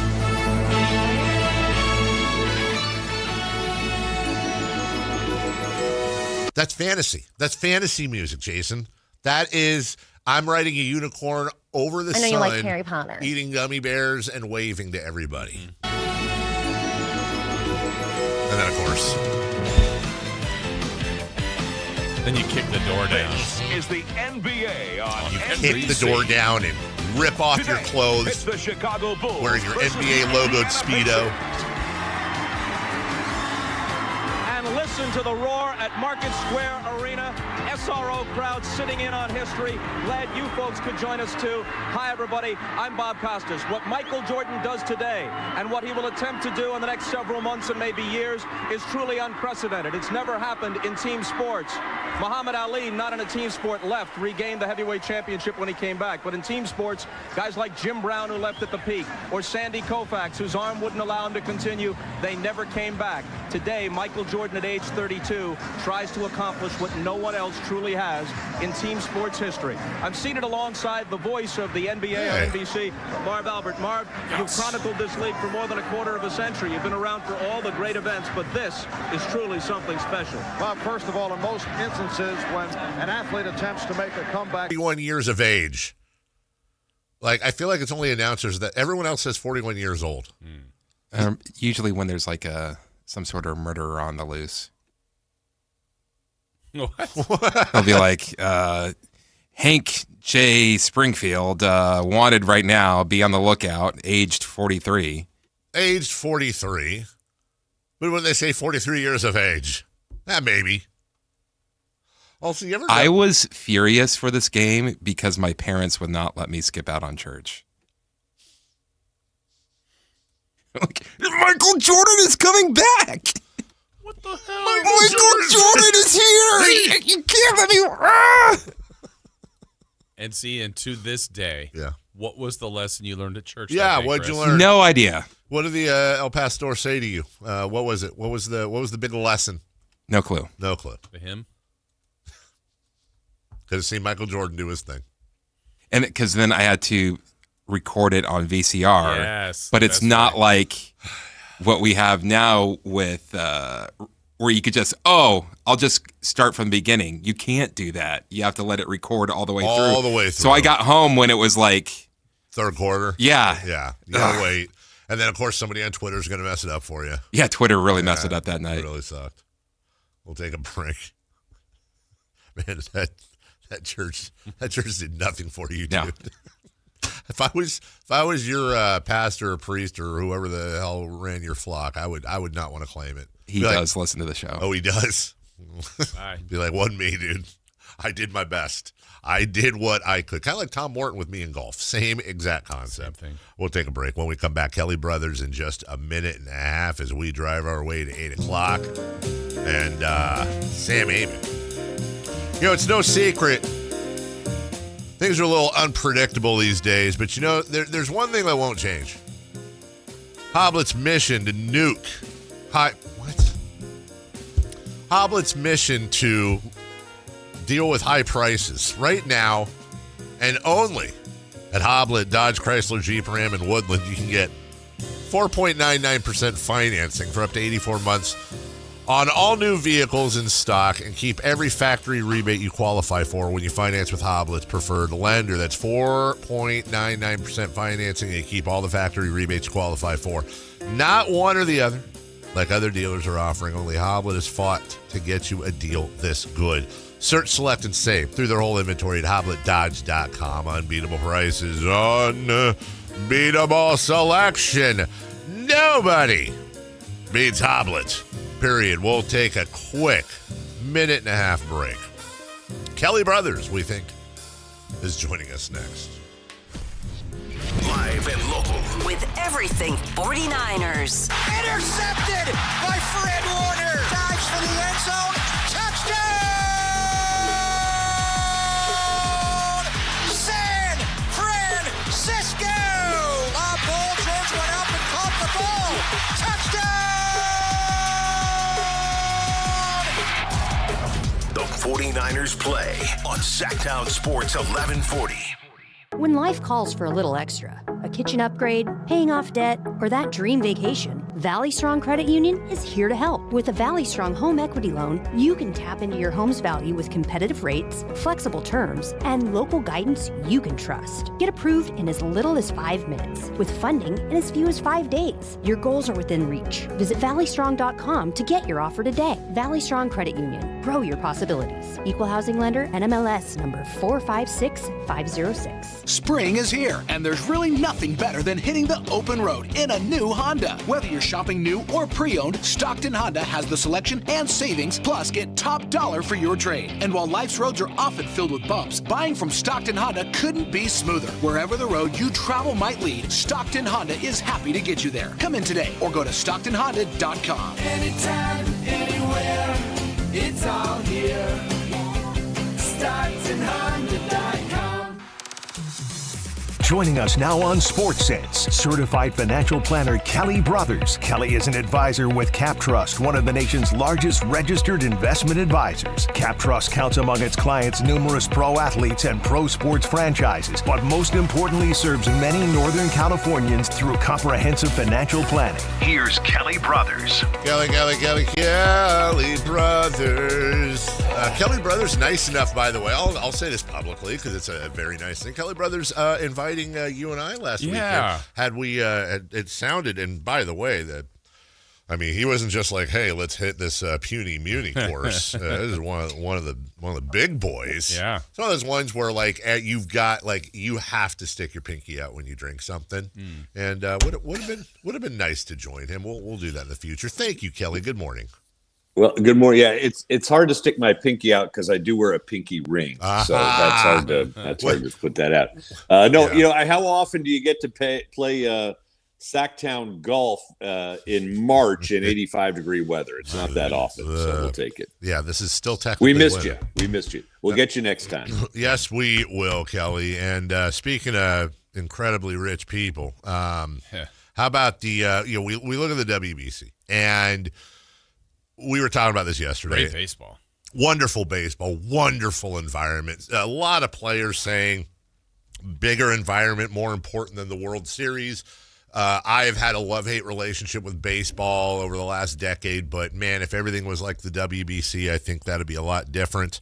But what about the compensation? What's going on with the money around this relatively and incredibly new, if you think about it, event? Yeah, you know what I think they should do? I was thinking about one idea. Do it every other year, but every other year do WBC and then Olympics, and then WBC and Olympics, and move the Olympics baseball competition to spring. Because when you do it in August and September, you're not going to get the best American players. You're just not.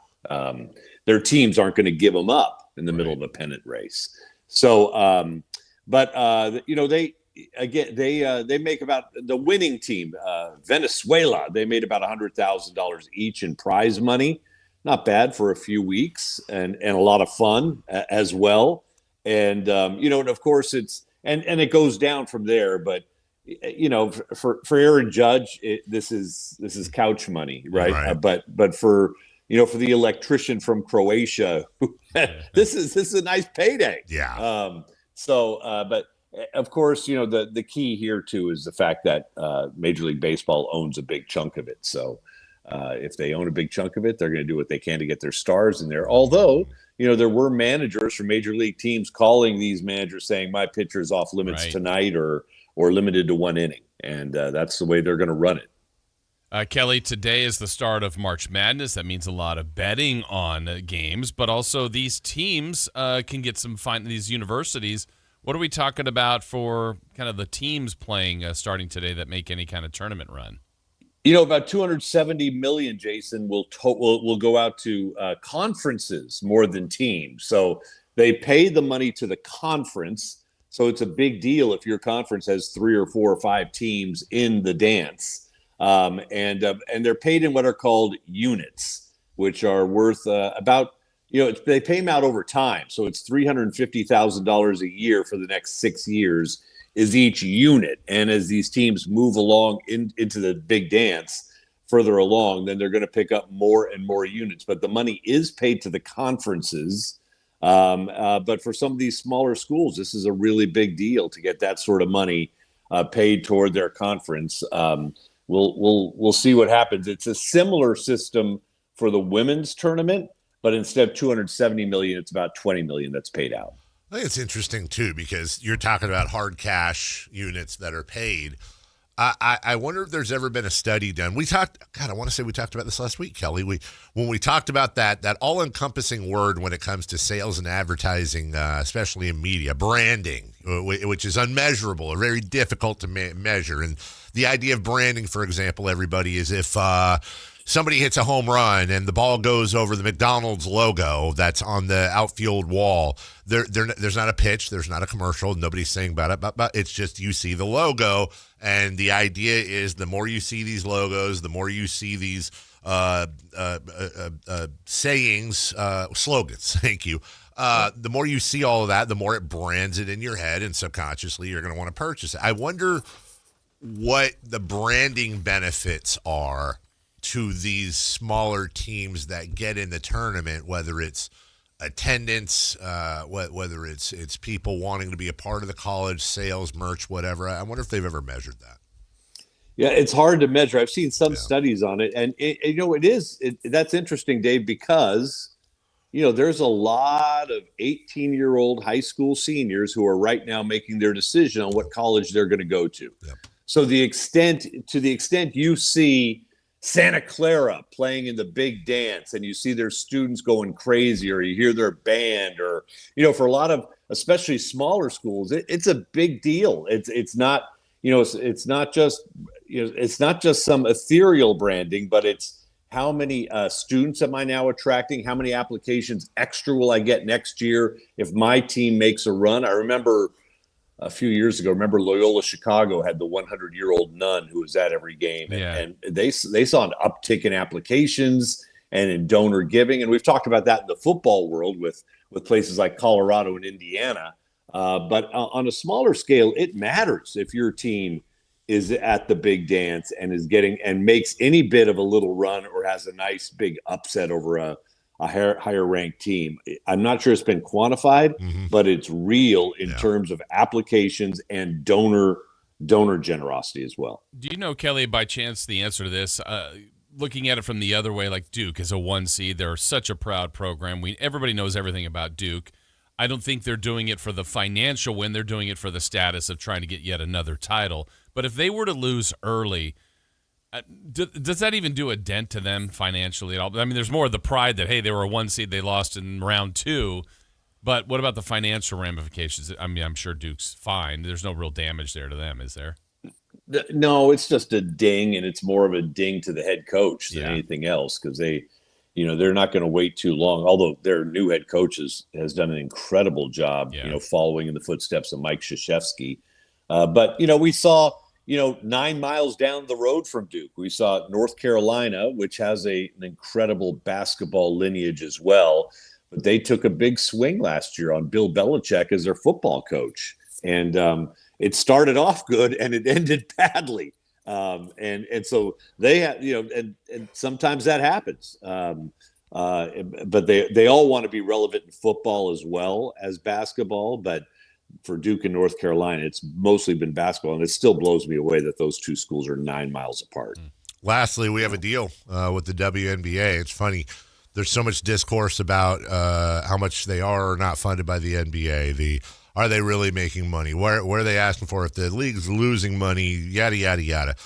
Anyone watching knows that the true indicator is when a deal like this is made and agreed upon by not just ownership but also the players, and it is a massive deal in comparison to what they were making. It's a massive, massive jump, hundreds of percents in some cases.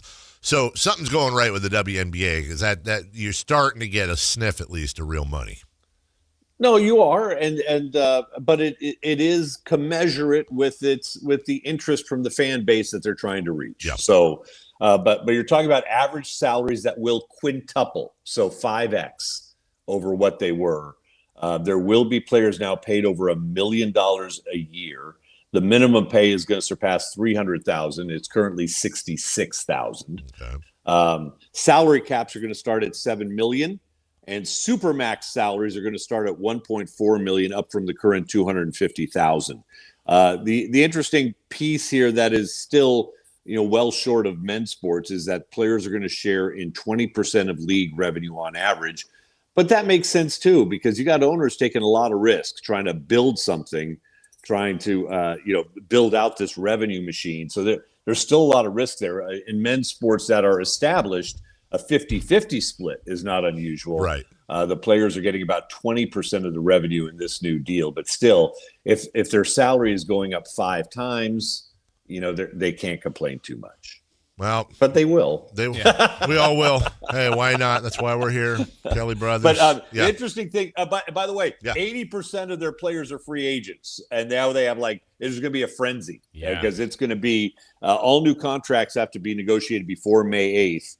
So they have about 6 weeks here of just a frenzy of new money that's going to be flying. That's right. A lot of new, a lot of good money coming in now, and a lot of people going. We'll be going shopping, getting new houses. Hey, we'll get you guys out on the golf course soon, Yes. and there will be a large bet of maybe even $1 a hole. We don't know. Could be that high. Oh my goodness gracious! Well, that's why they have personal loans. Kelly, appreciate you. Talk to you next week. Have a great weekend. See you. You too. Bye. Take care. We'll take a break when we come back. Hey, tomorrow's today and tomorrow, what I like to call USDs. That's not the United States dollar, by the way. That's an ultimate sports day. It's an ultimate sports day, a day that you just remember, that sticks out, that you're just glad you're a sports fan.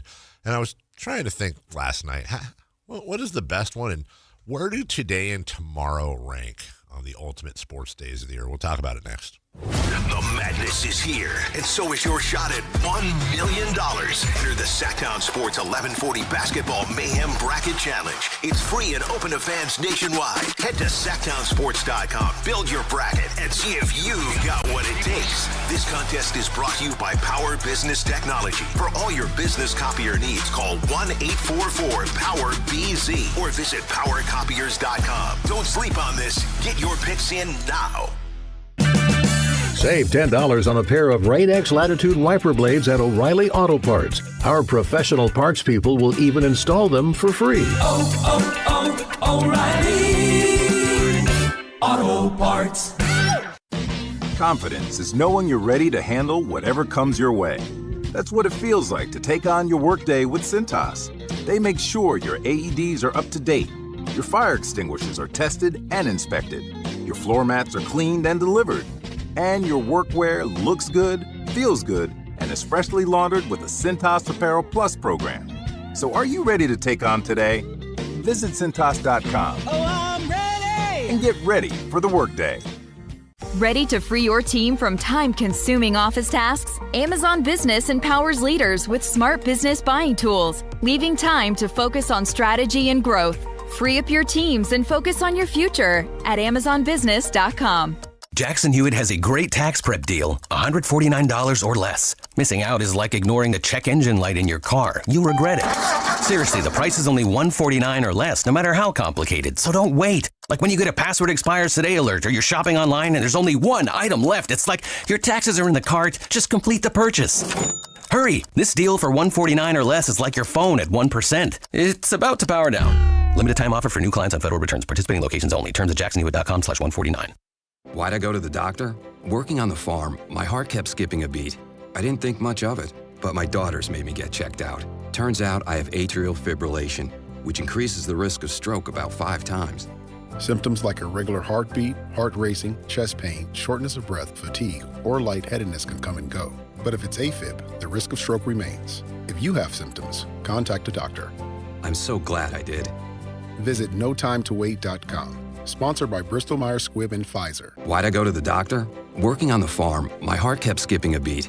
I didn't think much of it, but my daughters made me get checked out. Turns out I have atrial fibrillation, which increases the risk of stroke about 5 times. Symptoms like irregular heartbeat, heart racing, chest pain, shortness of breath, fatigue, or lightheadedness can come and go. But if it's AFib, the risk of stroke remains. If you have symptoms, contact a doctor. I'm so glad I did. Visit notimetowait.com. Sponsored by Bristol Myers Squibb and Pfizer. Confidence is knowing you're ready to handle whatever comes your way. That's what it feels like to take on your workday with Cintas. They make sure your AEDs are up to date, your fire extinguishers are tested and inspected, your floor mats are cleaned and delivered, and your workwear looks good, feels good, and is freshly laundered with the Cintas Apparel Plus program. So are you ready to take on today? Visit Cintas.com. Oh, I'm ready! And get ready for the workday. When you take the time to shop at Folsom Lake Honda, there's one thing you'll always find. Happy people ready to serve you. As a family-owned and operated dealership since 2009, customer service is our #1 priority. Our customers love doing business with us, and you will too. Looking to own or lease? During the spring sales event, drive a brand new Accord or Civic. Visit us today at FolsomLakeHonda.com, your one-stop Honda shop. Folsom Lake Honda. Yeah, your one-stop Honda shop.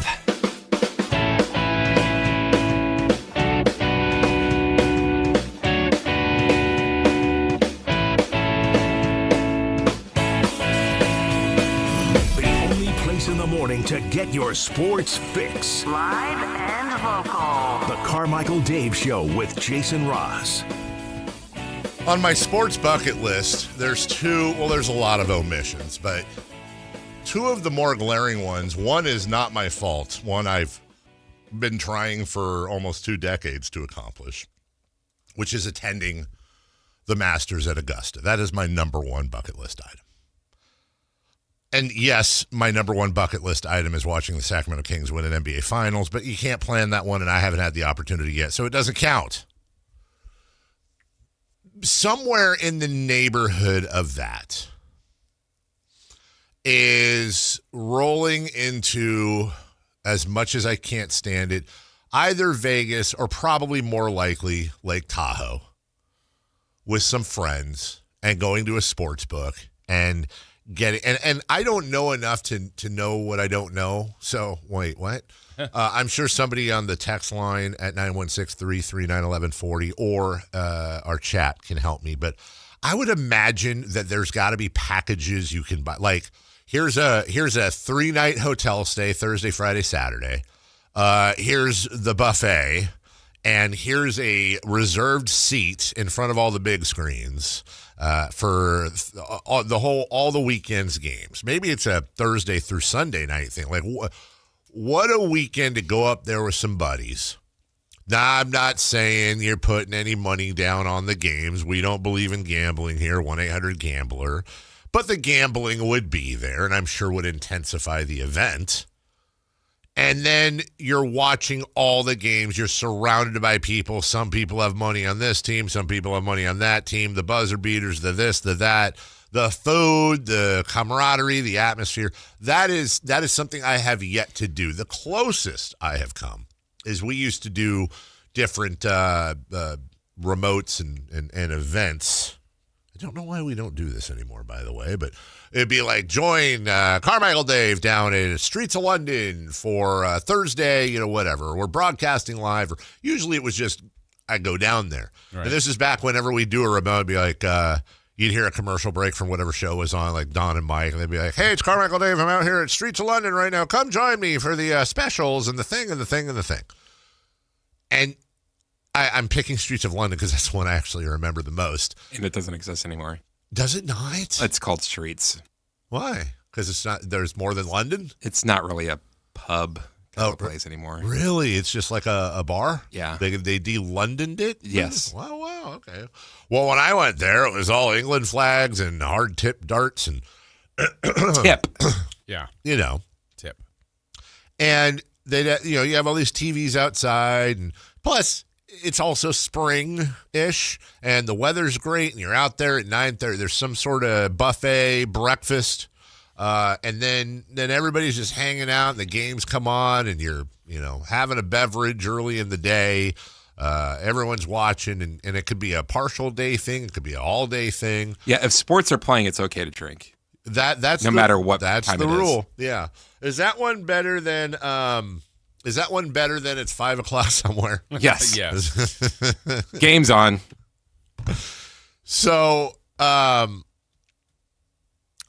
started thinking, like, this one's fairly unique. But if you're talking about Ultimate Sports Days, and here's some of the nominees I have, and I'm sure there's more. I know there's more, but okay, for some people, it's the Daytona 500. Not for me, but I acknowledge that's a big day for a lot of people. There's Sunday at the Masters. It's self-explanatory. Final round. Super Bowl, March Madness Thursday. I say Thursday because I think Even though Thursday and Friday are pretty much the same. People sleep on the Friday day. They do. Thursday's the first. It's like Christmas morning or something. It's the tip-off, pun intended. Opening day of baseball, where you're watching, the games go all day long. I'm talking about the real opening day, not my taxes. not the random game in Japan. Wait, hold on. Why was opening day of baseball old man? Is it because baseball's for old people? Yeah. Oh, when did that happen? Since he got old. Is it? Jason Ross, your thoughts? Well, you've gotten older and you don't like it anymore. It should That's be for you. Yeah. It should be baseball's a young man's game.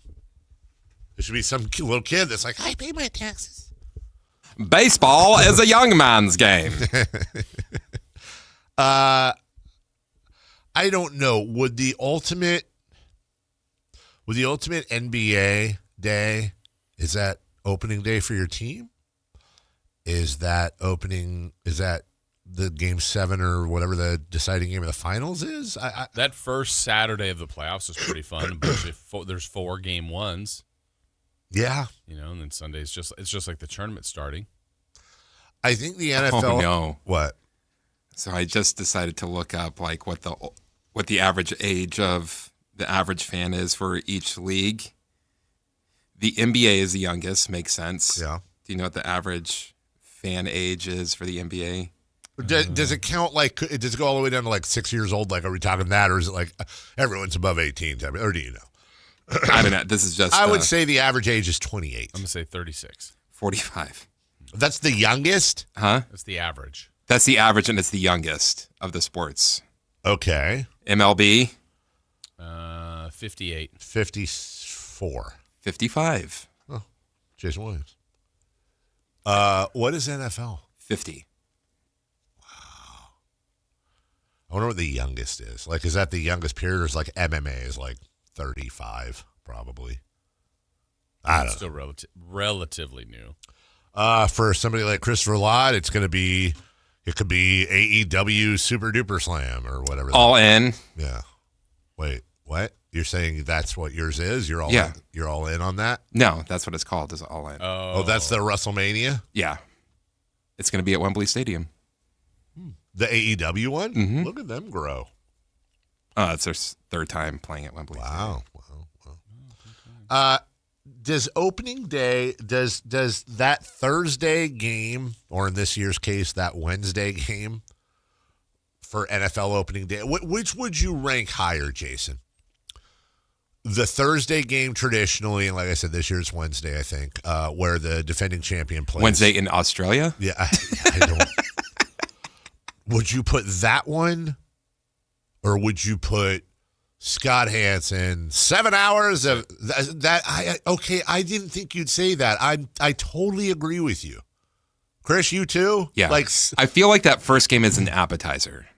That's the exact right way to put it. And it's the house salad. And it's a homage to the team that won. Yes. So it's more of a tribute to the champion, letting them play at home, rings, banner, all that, great. Mm-hmm. But Sunday, the first Sunday is. I agree with you 100%. Kickoff. The only thing I disagree with that was said is I think, and I don't know if Chris was just saying it to say it and just threw it out there, but I would say it's actually it's like a loaded baked potato, or it's like a potato skin. It's a good. I wouldn't say that Thursday game's a house salad, dude. See, for me, I just want to get through it because I'm really looking forward to Sunday. I'm so excited for that chips, one. Squawk and salsa. Yeah, it's really good. You eat it every time it comes to the yes. table. You may want more. Finish it. Yeah, you may ask for more chips. Yes. But you're also still looking forward to the meal. You're the house salad's just when I think of house salad, I think of lettuce, little strips of purple, like how you got in that little square of your lunch tray at school. No, you can say it's weak. It's weak. House salad is weak. No. But sometimes when they're like a house salad, okay, you're putting some effort in this. If it's one of those things where I think it's what I'm going to say croutons, cucumbers, cherry tomato, house salad. Not a cherry tomato guy, by the way. You can ask for it off. I've never been there, but I think it's at House of Prime Rib in San Francisco. They do a Caesar salad tableside, like a legit Caesar salad. Okay. By the way, also, we'll save this for the summer. This is ADD is kicking in. I don't think we've ever done Mount Salad more. Caesar is. Is it okay? But here's the thing, and this is a ruling we need right now. Are potato and macaroni eligible? Hello, fruit. Or fruit, which would be nowhere near Yummy. be nowhere near my Mount Saladmore. Mine. You don't like fruit salad? I think fruit salad is the In-N-Out fries it's the In-N-Out fries of salads, dude. It's the worst thing you've ever said. If cantaloupe ruins the fruit salad. Hear me out. If it is, first off, we need to talk about quadruple hand we wave. had a quadruple hand. He turned around. I'm actually mad at both of you. First off, we have to define the fruit salad. Is it fruit salad with like yogurt and whipped cream or whatever mixed, or is it just like that's ambrosia. The fruit? Is it just the fruit and maybe like a squeeze of lime and it's tossed? Like, is it a tossed salad? I think all of the salads, like if you said potato, then there's 19 versions. There of are. that. Okay. You know what? That's a very fair. Okay, so it's all forms of fruit salad. When I say it's the In-N-Out French fries of salad, In-N-Out French fries are fantastic. They're actually really good if you eat it within like 5 seconds of it coming out of the fryer. Exactly. Fruit salad, if you don't eat it pretty much right away, you're biting into a mushy grape. You pick up a piece of cantaloupe and it's got that like squishy corner. Oh, I'm glad all of this tastes like cantaloupe now. Okay, right. but the same thing. Caesar salad you get today, right now, served beautifully. Love it. Oh, Dave, I have the Caesar salad from Monday. Okay, that's another fair comment. I have to accept that. He's absolutely right. But you're not going to a restaurant and getting a 2-day-old Caesar salad. Well, but you're getting a 2-day-old fruit salad. I have to. No. Yeah. No, but restaurant fruit salad's the worst. Yes, I'd like the fruit salad. It's the one that comes on the side. Oh, do you want hash browns, the greatest breakfast side ever, or fruit salad? Also, is fruit salad considered an appetizer or a dessert? Is it a dessert salad? Heaven. I think fruit salad's a dessert salad, or it's just a breakfast. No. I want to say fruit salad kind of has a. I think you should take the word salad out of fruit it doesn't salad. even know what it wants to be. I think it should just be egg salad? Fruit medley. Oh, egg salad can suck. I do not like egg salad. Tuna salad? Nope. Chicken salad? Fine. Tuna salad, fine. Word salad. Word salad every day. We'll take a break. Amick knows. Can I tell you right now, Mount Saladmore is going to be a controversial segment this summer that I'll forget about between now and then. We'll take a break. When we come back, Samuel L. Amick, who joins us next.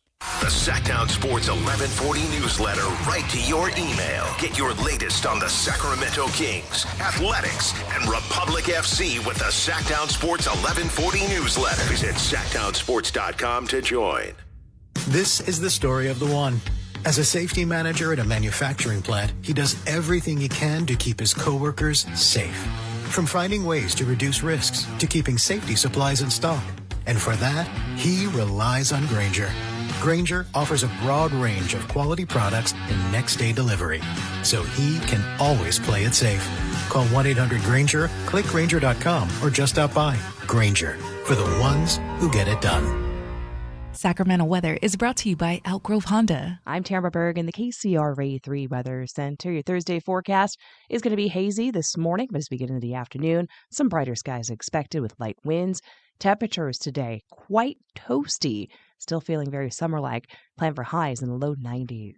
Get the latest forecast on the KCRA 3 News and the KCRA 3 app. At Elk Grove Honda, we've acquired some of the best pre-owned cars we can find. Whether you purchase a new Honda or a like-new pre-owned Honda, Elk Grove Honda has the right Honda at the right price. In the Elk Grove Auto Mall, Highway 99 and Elk Grove Boulevard, or elkgrovehonda.com. I gotta get an Elk Grove Honda.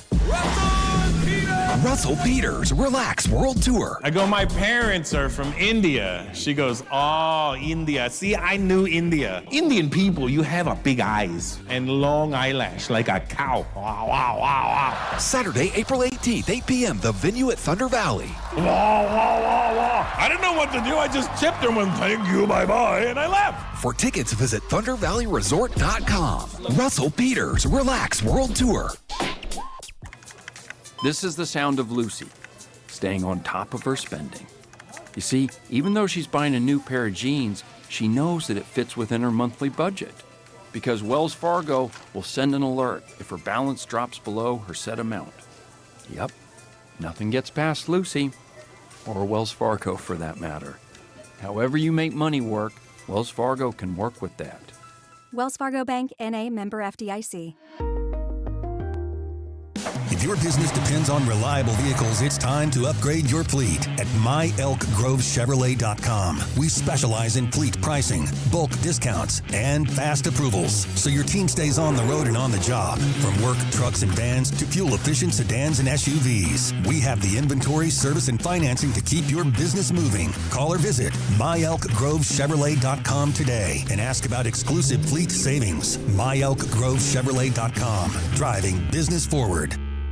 This is a special alert to all Americans who own a vehicle with less than 200,000 miles with an auto warranty about to expire or with no warranty coverage at all. Due to a decline in the economy, CarShield is announcing a low-cost month-to-month vehicle protection plan that is now available to the public to save any driver out-of-pocket expenses on future auto repairs. Call now to find out how you can pay almost nothing for covered auto repairs. Yes, you heard that correctly. Pay almost nothing for covered auto repairs. An open phone line has been established for all drivers to call for a free quick quote. Call 800-934-1870 now. Drivers who are covered will not have to pay for covered repairs again. This protection plan is at an all-time low. Additionally, drivers who activate this vehicle protection today will also receive free roadside assistance, free towing, and car rental options at no additional cost. Call us for your free quick quote today. 800-934-1870. That's 800-934-1870. What do you have to lose? Call 800-934-1870. Again, 800-934-1870.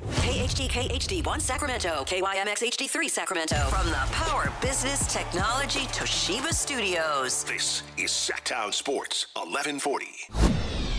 The Carmichael Dave Show. He's on the microphone when he's not on the microphone. He's playing a song, and when he's not playing a song, he's on the microphone, and then boom. With Jason Ross. No, he didn't. Yes, he did. Call or text at 916-339-1140. It's the Carmichael Dave Show with Jason Ross on Sactown Sports. That's questionable. Chris Rillard. Side that. Yeah, we'll send that for ourselves. Chris Rillard. Behind the blast, Carmichael Dave, Jason Ross. Halfway through a Thursday. 916-339-1140. 1-800-912-1140 if, in fact, you are wishing to call us. Sam Amick writes, he is a senior, and that's an age reference, NBA writer for The Athletic. He joins us right now for his regular Thursday segment. Samuel, good morning. How are you, sir? Good morning, gentlemen. We're fighting a little late. I guess we're in the spring now. Little cold action, but we're fighting through. We're good. How are you guys? Jason? I'm good, Yeah. Sam. Yeah, I'm good. Hope you get better soon. Yeah. Appreciate it. Best wishes, Sam. Yeah. Yeah. Sorry to upset the YouTube guy that always says, fast forward to this for the basketball talk, but I do have to ask you before we get started, Sam, something very serious we were talking about today, not to go off of basketball, but want to get your opinion. Do you consider fruit salad a salad? And secondly, what is your favorite salad of all salads? It's funny. I see the distinction and why people wouldn't consider it a salad, but my stream of consciousness answer is yes. I consider it a salad. Like potato or macaroni, right? Like alternate salad. Yeah, I'm not that discerning apparently when it comes to the salad family.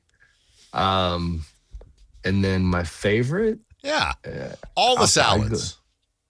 I'm a Caesar. I like Caesar. It's not the healthiest, but Caesar's good. Get some chicken on there, and I'll go with Caesar. Just to make sure, the king season has reached this point where this is what we're filling the time with. Where is this coming from? I'll be fully transparent. It's funny. I'm always neurotic about interviews, and shockingly, you know me, and so. Wait, how did you just pronounce that? I word? know that was weird, Jason. Neurotic. Neurotic.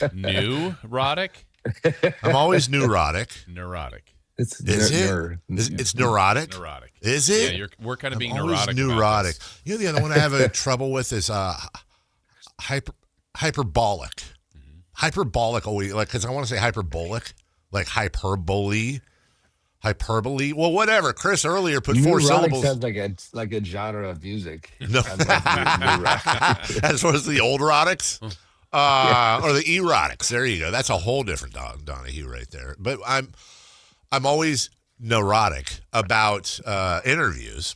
And just in the sense that I know that I can't remember what we talked. We didn't talk Kings last week. I don't think we talked. We were on some other thing. And I said to Jason as the music's playing, I said, we got to ask Sam something about the Kings. I mean, we're in Sacramento. He knows the Kings, but I'm like blank, like, hey, Maxime Reynaud, or do you think Doug Christie will be back, or how about that lottery? Or I don't know, Sam. So I'll just give you a blanket question. Do you have anything on the Kings? The level of investigative journalism. What you got? Any thoughts? Anything popping up this week? Anything interesting? Any angles? That's fine. I don't blame you if you don't. No. I was there the other night for the San Antonio game. It was ugly. Yeah. But it should be ugly. Here's how I'll answer it. Our place ran a story a couple days ago or last week maybe about, for all 30 teams, it was like, pick a goal that they should have down the home stretch of the season. So it's just a way to kind of have every fan base have something to read, right? Yeah. Well, I historically am asked to do, because we don't have beat writers for the Kings or the Denver Nuggets, I get asked to do both those teams. So I submitted my answers for the Kings and the Nuggets, but I was late and I kind of missed the deadline. Well, they used my answer on the Nuggets, but when I saw the story, Zach Harper from The Athletic had answered for the Kings. So I was confused. I wasn't upset, but I asked the editor, like, what happened to the answer I gave you? And he's like, you missed deadline. I thought you were busy with other stuff, whatever.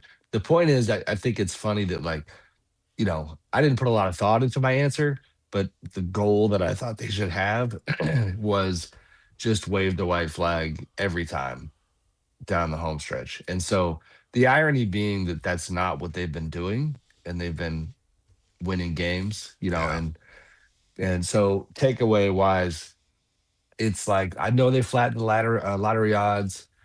I get it. Maybe they don't end up paying a price, but it is a little brutal that, like, the inverse storyline to this season, where you go in with really, like, delusion in hindsight about this group's ability to actually be okay, that doesn't pan out at all during the portion of the season when it actually matters. And then when you need to lose, some of the things that you claimed were going to happen at the beginning, like the proven veteran players kind of going crazy and getting you W's, happens at a time when it might hurt you. That's a tough twofer for Kings fans. Yeah, and I mean, Sam, I guess the argument would be if we knew at the beginning of the season this was exactly the way the year was going to go, like they would be at the very bottom here.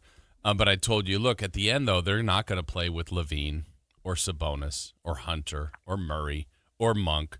I mean, like, what are they doing?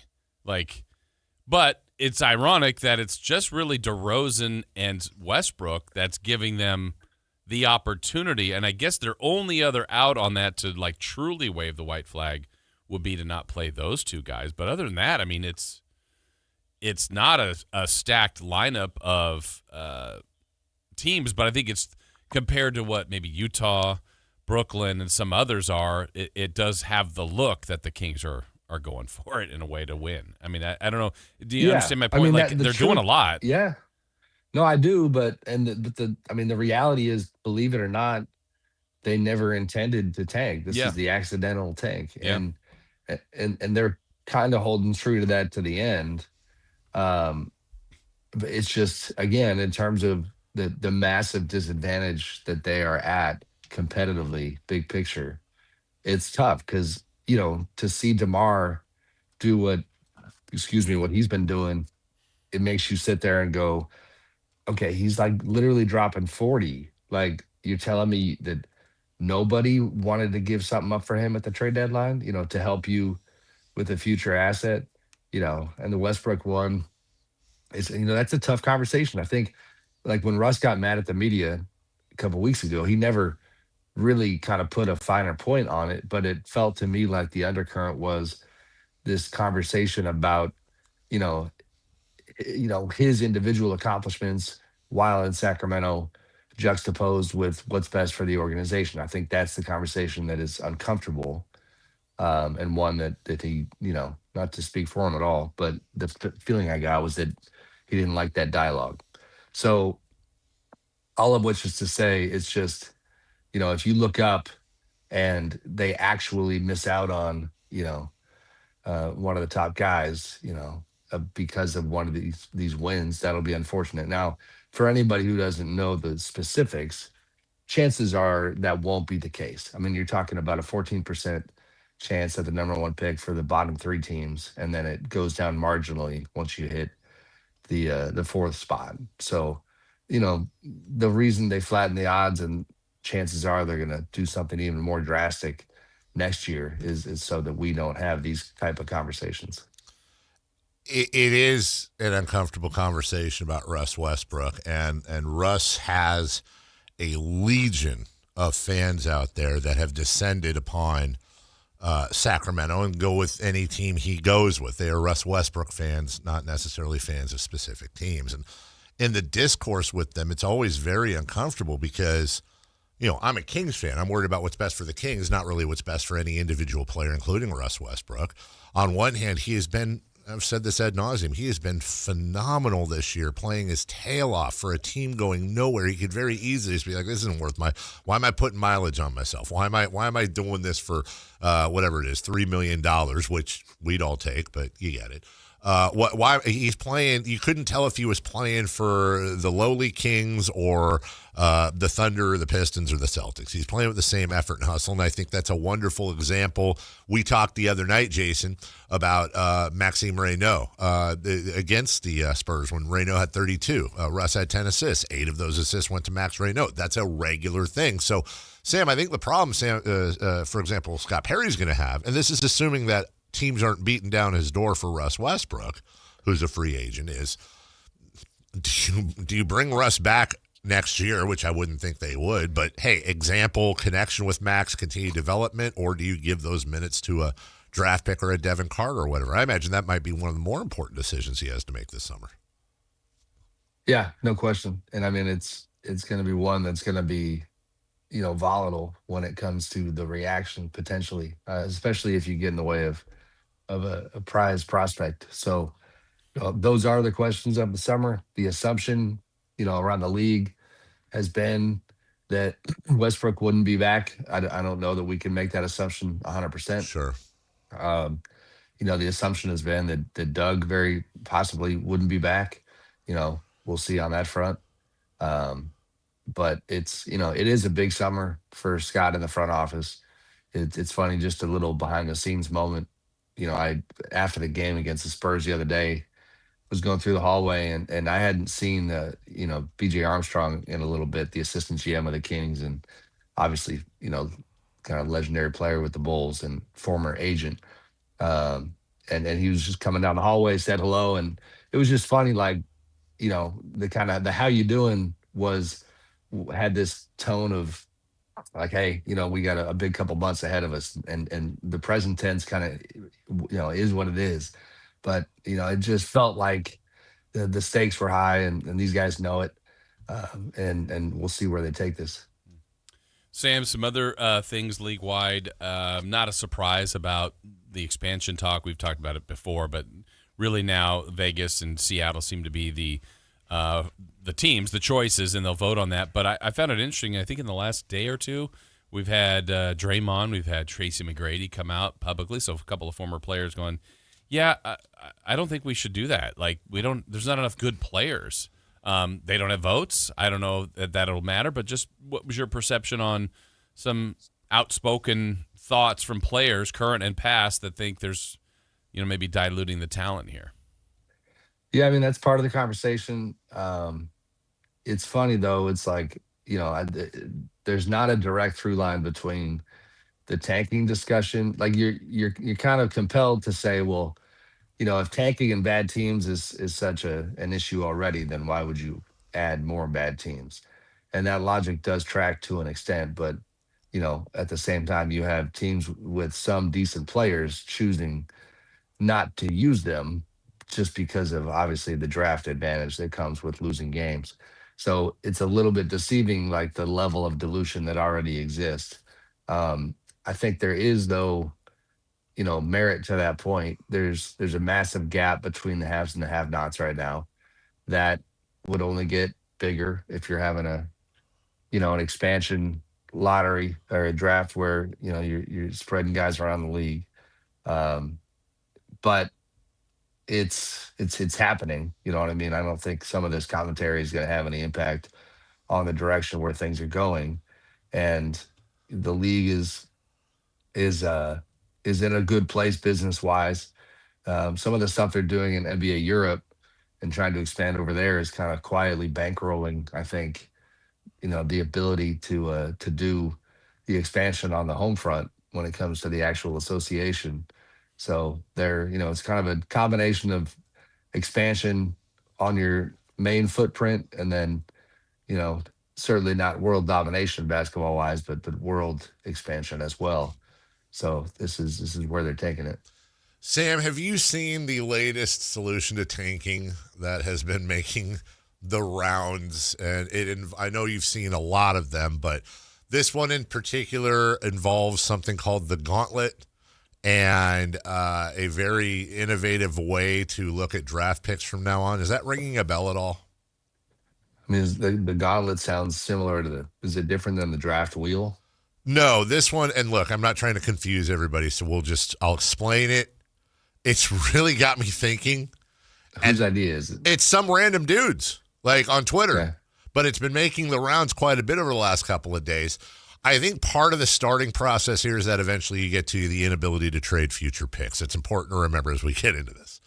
The gauntlet occurs 1 to 2 weeks before the here's the premise. Let me just drop this bomb. You no longer allow teams to own their own draft picks in the first round. You cannot own your own draft pick. So a couple weeks before the season starts, they call that the gauntlet. That's where teams have the option of trading picks with each other. The idea is this. Jason, the Kings had the worst record in the NBA last year. Therefore, they draft the draft picks number 1. So I'm on the clock. I'm not drafting a player. What I'm saying is, you're the Washington Wizards.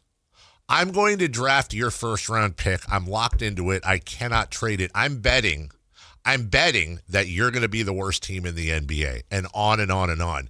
You can't keep your own pick. So the whole idea here is it completely eliminates tanking, because if the pick we owned this year, the Kings, let's say it wouldn't have been, was the Pacers, well, we want the Pacers to lose every game. So imagine those matchups when we're playing the Pacers. We want to beat them to give them worse and worse of a record. We have no incentive to tank because the Grizzlies own our pick. Why the hell do we want to lose? And it's weirdly, Sam, one of the better ideas I've heard that would A, get fans going crazy, B, the draft would be hilarious, and then C, there's literally, that I can find at least, as crazy as it sounds, there's zero incentive to tank, and everybody still has picks. Your thoughts? I know. No, I mean, it's interesting. I'm curious if that one.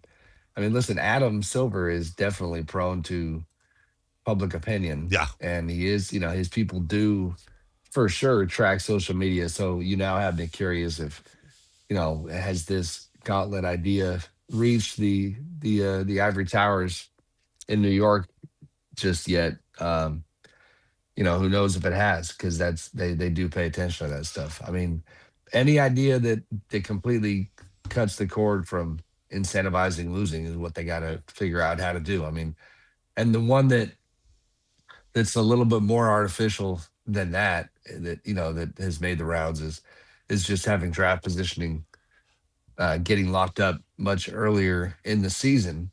But that has more kind of counter effect, I guess, than the one you're talking about, where people I've talked to have said that you're just going to move the tanking up. It's going to be more extreme, on the front end of the season for teams that have no hope. So that could be ugly.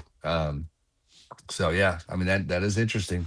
Whoever did that smokes a lot of weed, first of all. Secondly, that's the thing. I do think there's something to not trading future picks there, and so that eliminates that thing. And then I don't know, man. I just love the idea of imagine we're coming down to the end of the season and we own Washington's pick, and we're but also hell, I don't know who had the first pick last year. Why am I stupid? Dallas, thank you. Like Dallas in this scenario, they wouldn't have picked Cooper Flagg. Dallas would have picked probably the Sacramento Kings pick, let's just say. Or maybe not, they wouldn't have, but whatever. Let's say Dallas owned our pick. What the hell are we taking for? Yeah, I don't know. I think they're going to have to get creative. That gets me thinking that's a little bit creative. I don't know. Like I said, there's a lot of weed smoking going on in that one, Jason. Back to you. Sam, all I heard was, why am I so stupid? That's all I heard. Yeah. Well, yeah. And I still haven't found out the answer, Sam. Sam, can I go ahead? Or go ahead. No, go ahead. Well, I don't want to put my producer hat on, but I since we're on the back end of our visit, I was going to reverse engineer workshop something I wrote today just because I do find the topic interesting. On the one hand, MVP discussion is cliche this time of year. I get that. But I know the Spurs have already come and gone through town, but the Spurs were here Tuesday night. Yep.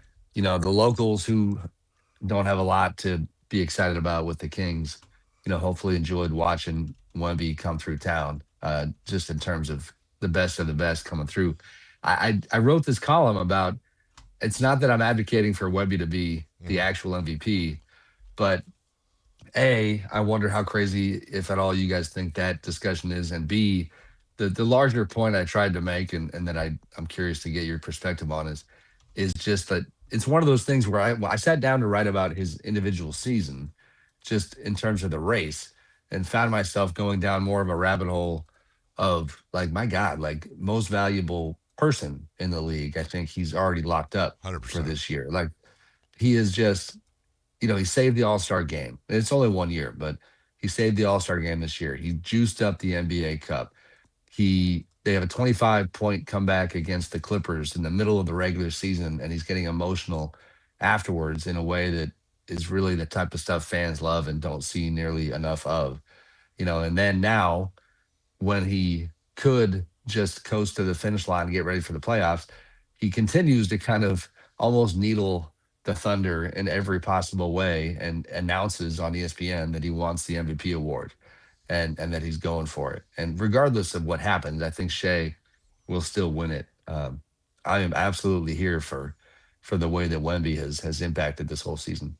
He checks all the boxes for that. I mean, for improving a team, statistics, dominating, the value that he means. I don't think it's crazy to think that way. And it's, I know he was going to be close on the 65 games, but yeah, he's worthy. I think you're right. I think it's going to be SGA, but yeah, he's not going to win the MVP. But he It's is an MVP. Funny though. Here's the what if. If you squint hard enough, and the Thunder will hate me because I probably sound like I'm advocating for it. But they're 3.5 games behind OKC with about 12 or 13 to go. That's a lot to make up. You probably don't make it up, but the what if is man, what if they had the best record in the league? And then what if, even the greater discussion is about defense and the fact that we continue to not value it enough. Because if you look at just impact on the floor, this certainly jumped out at me. The net rating with Wemby compared to SGA on and off the floor for their respective teams, it's a 16-point swing for Wemby, and it's a 9.5-point swing for SGA. So in terms of the old philosophical question of value, most valuable, it's, when I looked more closely at it, it was damn, I think this actually should be a conversation. Now, meanwhile, not to, spoil the player poll that I always, love to pump on your show, but we so far, and it's coming out a couple of weeks from now, but so far it's kind of wild. We're up to a fair amount of players, and Wemby has not received one MVP vote from. Wow. Yeah, which I found pretty interesting. So it's just the discussion of nothing else, I think, is fascinating. I think this all comes down to how you define most valuable player. If it's which player in the NBA is literally has the most value, there is, in my opinion, there is zero argument that it's not Victor Wembanyama. You go argue with your mother. It's not happening. There is no team in the NBA, I believe, unless it was just based on vibes, that would turn if San Antonio called every front office in the league. I think maybe the Warriors say no to maybe because of Curry, but that's for different reasons. It's not basketball reasons. Like everyone's trading for Victor Wembanyama. He is the right now most untradeable player in the league. That's number one. Number two, I think you're 100% right. Because, Sam, and this is a pet peeve of mine, because much like offensive linemen in the NFL, we don't see highlight reels filled with people adjusting their shots when they hit the key, or every once in a while you'll have a blocked shot highlight. But NBA fans and most media, I think, are conditioned to dunks, rebounds, assists, flashy this, flash in record. So Victor Wembanyama's impact on the defensive end compared to Shai Gilgeous-Alexander is actually laughable when you try to compare it. And then on the offensive end, yeah, I think Shai has him, but not all the way. I would absolutely make the argument that Shai Gilgeous-Alexander is more valuable than Victor's more valuable than Shai. Simply because I think if you asked any team in the NBA, hey, who would you rather have for every single game this year? Which do you think would make most impact on your team? I think they'd all say, or almost all say, Victor. That's number one. The last thing, because we got to go, I wouldn't be doing anybody a disservice if I said, poor Nikola Jokic is going to get overlooked again this year. I have a comparison right now up of what I think is the 4 MVP candidates, SGA, Wembanyama, Doncic, Jokic. Well, Jokic leads in rebounds. Jokic leads in assists. Jokic leads in steals. Jokic leads in field goal percentage. Jokic's box plus minus for example, his is 14.5. Luka's is 3.9. Shai is second at 12.1, still behind him. Value over replacement player, 7.8 to Shai's 6.9. That's second place. Like whether you're looking at metrics. Oh, and by the way, sorry to leave this out here, but he also, when it comes to 3-point percentage, he's trailing Shai Gilgeous-Alexander for second out of all of them by 1/1000th of a point. Like, we just continue to look over or overlook Nikola Jokic. I think in part this is the Jordan Olajuwon MVP situation. Jokic is my MVP. That's my MVP every year, dude.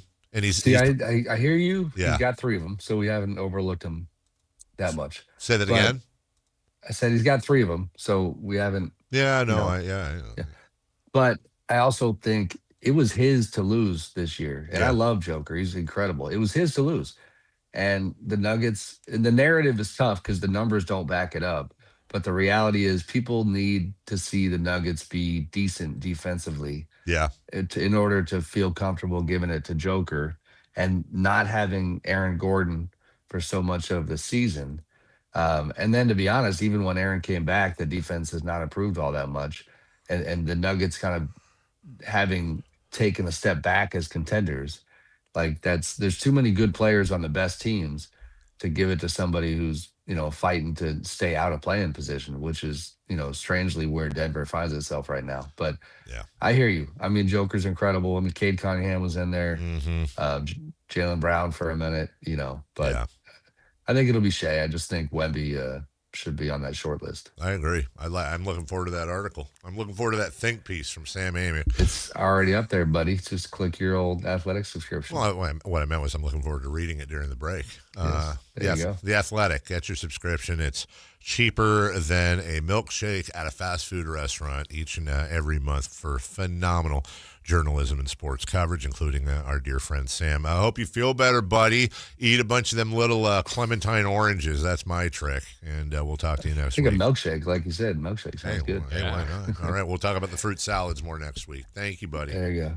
Thanks, guys. Take care. That's Sam Amick. We're way late for a break. When we come back, let's look at last night in the NBA. Oh, God, are they the hottest team in the NBA? Yuck. And we'll get a Tankathon update next. Think you got the perfect bracket? Prove it. Enter the Sactown Sports 1140 Basketball Mayhem Bracket Challenge for a shot at $1 million. It's free and open to fans nationwide, so lock in your picks now at SactownSports.com/contest. Powered by Power Business Technology. What's up? We're talking to Chad Hoblet of Hoblet Dodge, Chrysler, Jeep, Ram, and Woodland. Chad, what's going on for the Declaration of Deals sales events? We're pledging our allegiance to deals and savings. Right now, you can save up to $15,000 off MSRP on new 2026 Ram 1500 crew cabs, or save thousands of finance charges with 0% financing for 60 months and up to $9,000 Hoblet discount. Wow, $0% and up to $9,000. That's pretty amazing. We're here to help you save on your next new truck. Plus, with over 400 new Rams available, your perfect Ram is waiting. And if you didn't hear, the iconic 5.7-liter Hemi is back. We have over 60 available with 40 in stock. Search, select, and save through their whole inventory at HobletDodge.com. Nobody beats Hoblet, period. 15,000 total net savings on select new 2026 Ram 1500 Laramie after $57.94 factory rebates, $82.06 Hoblet discount, and $1,000 Hoblet business owner bonus with proof of business ownership. Rebates include $500 military or first responder bonus cash for eligible members. 5 at this net savings, 0% for 60 months. Must finance through SFS for well-qualified buyers in lieu of all rebates. $16.67 per thousand borrowed. See dealer for details. Guys, did you know your testosterone level impacts your energy, libido, sleep, weight, hair loss, mood, and even ED? And right now, Revive Men's Health Sacramento will check your testosterone for free. They've helped thousands of men since 2011 feel and perform better. They're so confident they can help you, they even guarantee it. Schedule your free testosterone test, exam, and consultation today. Call 916-277-8599. That's 916-277-8599. Or visit ReviveMen'sHealth.com. Have you tried my Colombian tamales? Yes, but the Mexican tamales I brought are way better. Colombian tamales wrapped in plantain leaves are unmatched, you know. But the Mexican tamales wrapped in corn husks are the authentic ones. At least we can agree that they taste better with Pepsi. Without a doubt, tamales deserve Pepsi. No matter what tamales you love, enter for a chance to win a year's worth of groceries. Powered by Pepsi. No purchase necessary. U.S. residents 18 or over. Ends April 5th, 2026. Rules at PepsiPromo.com/free groceries. Pepsi is a registered trademark of PepsiCo Inc. Jackson Hewitt has a great tax prep deal. $149 or less. Missing out is like ignoring a check engine light in your car. You'll regret it.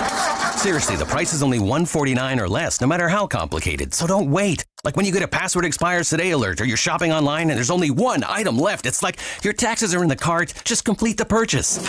Hurry! This deal for $149 or less is like your phone at 1%. It's about to power down. Limited time offer for new clients on federal returns. Participating locations only. Terms at jacksonhewitt.com/149. This is the story of the one. As a procurement manager for a hospital system, she keeps every facility in her network stocked and ready. That's why she counts on Grainger to be her single source for thousands of products, from disinfectants to lighting, air filters, and more. And with fast, dependable delivery, Grainger helps her keep every facility stocked, safe, and running smoothly. Call 1-800-GRAINGER, click Grainger.com, or just stop by. Grainger, for the ones who get it done.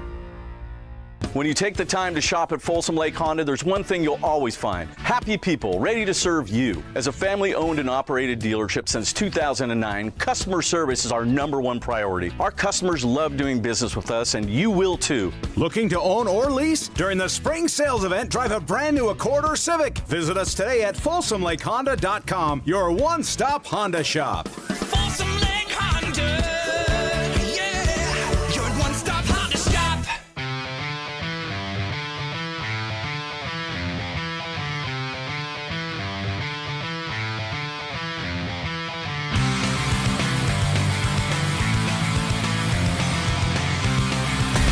Carmichael Dave. He has very good sources, and he just kind of tells it as it is and gets to the point. Jason Ross. He has a lot of pretty smart things to say. He's good at what he does. On Sactown Sports.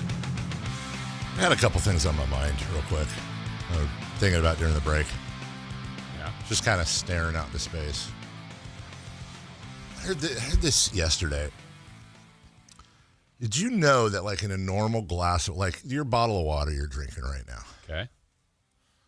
there are more molecules in that bottle of water, of which you've drank half of it. There are more molecules than there are bottles of that water if you emptied all of the oceans on Earth. Okay. That's so weird to me. And you're going to drink it and pee it out later.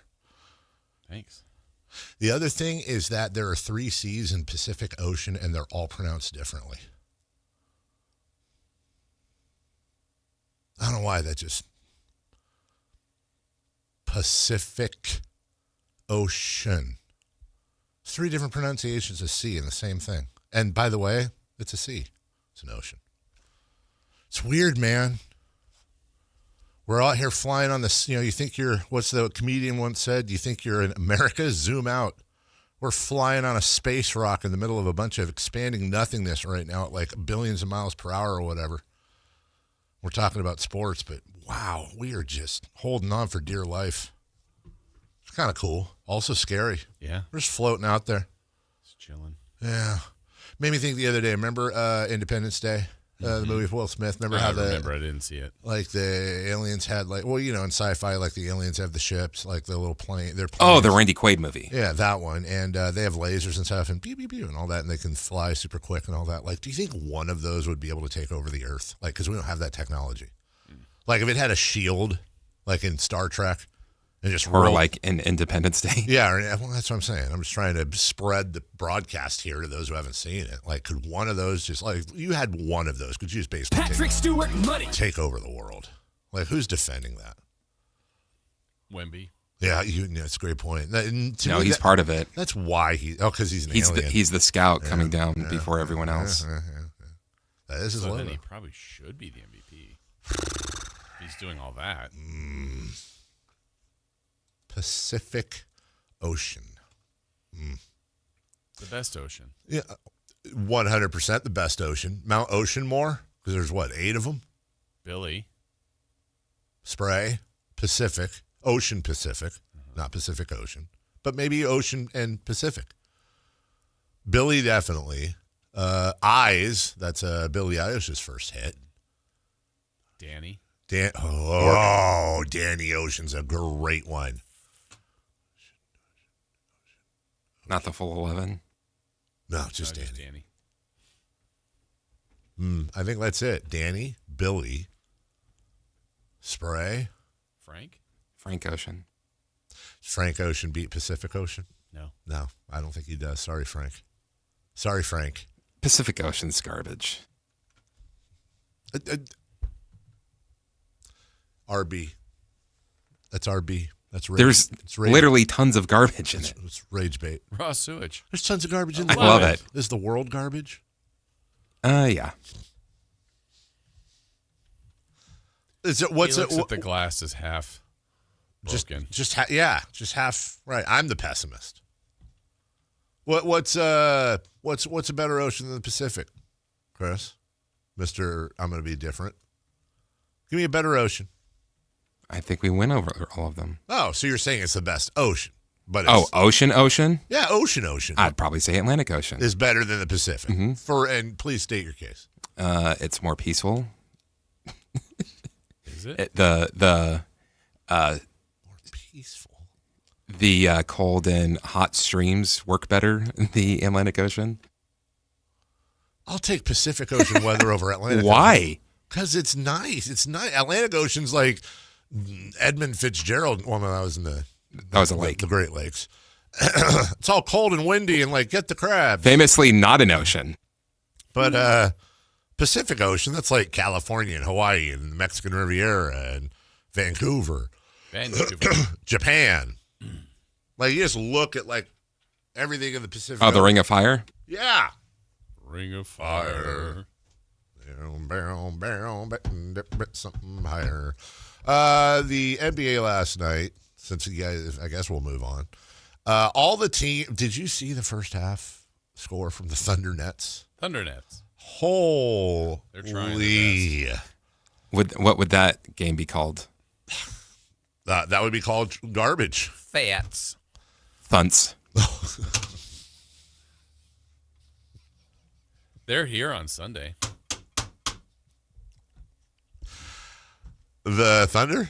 No. The Nets. That's a big one. Play them twice in the last 12. The Kings win by 8-12.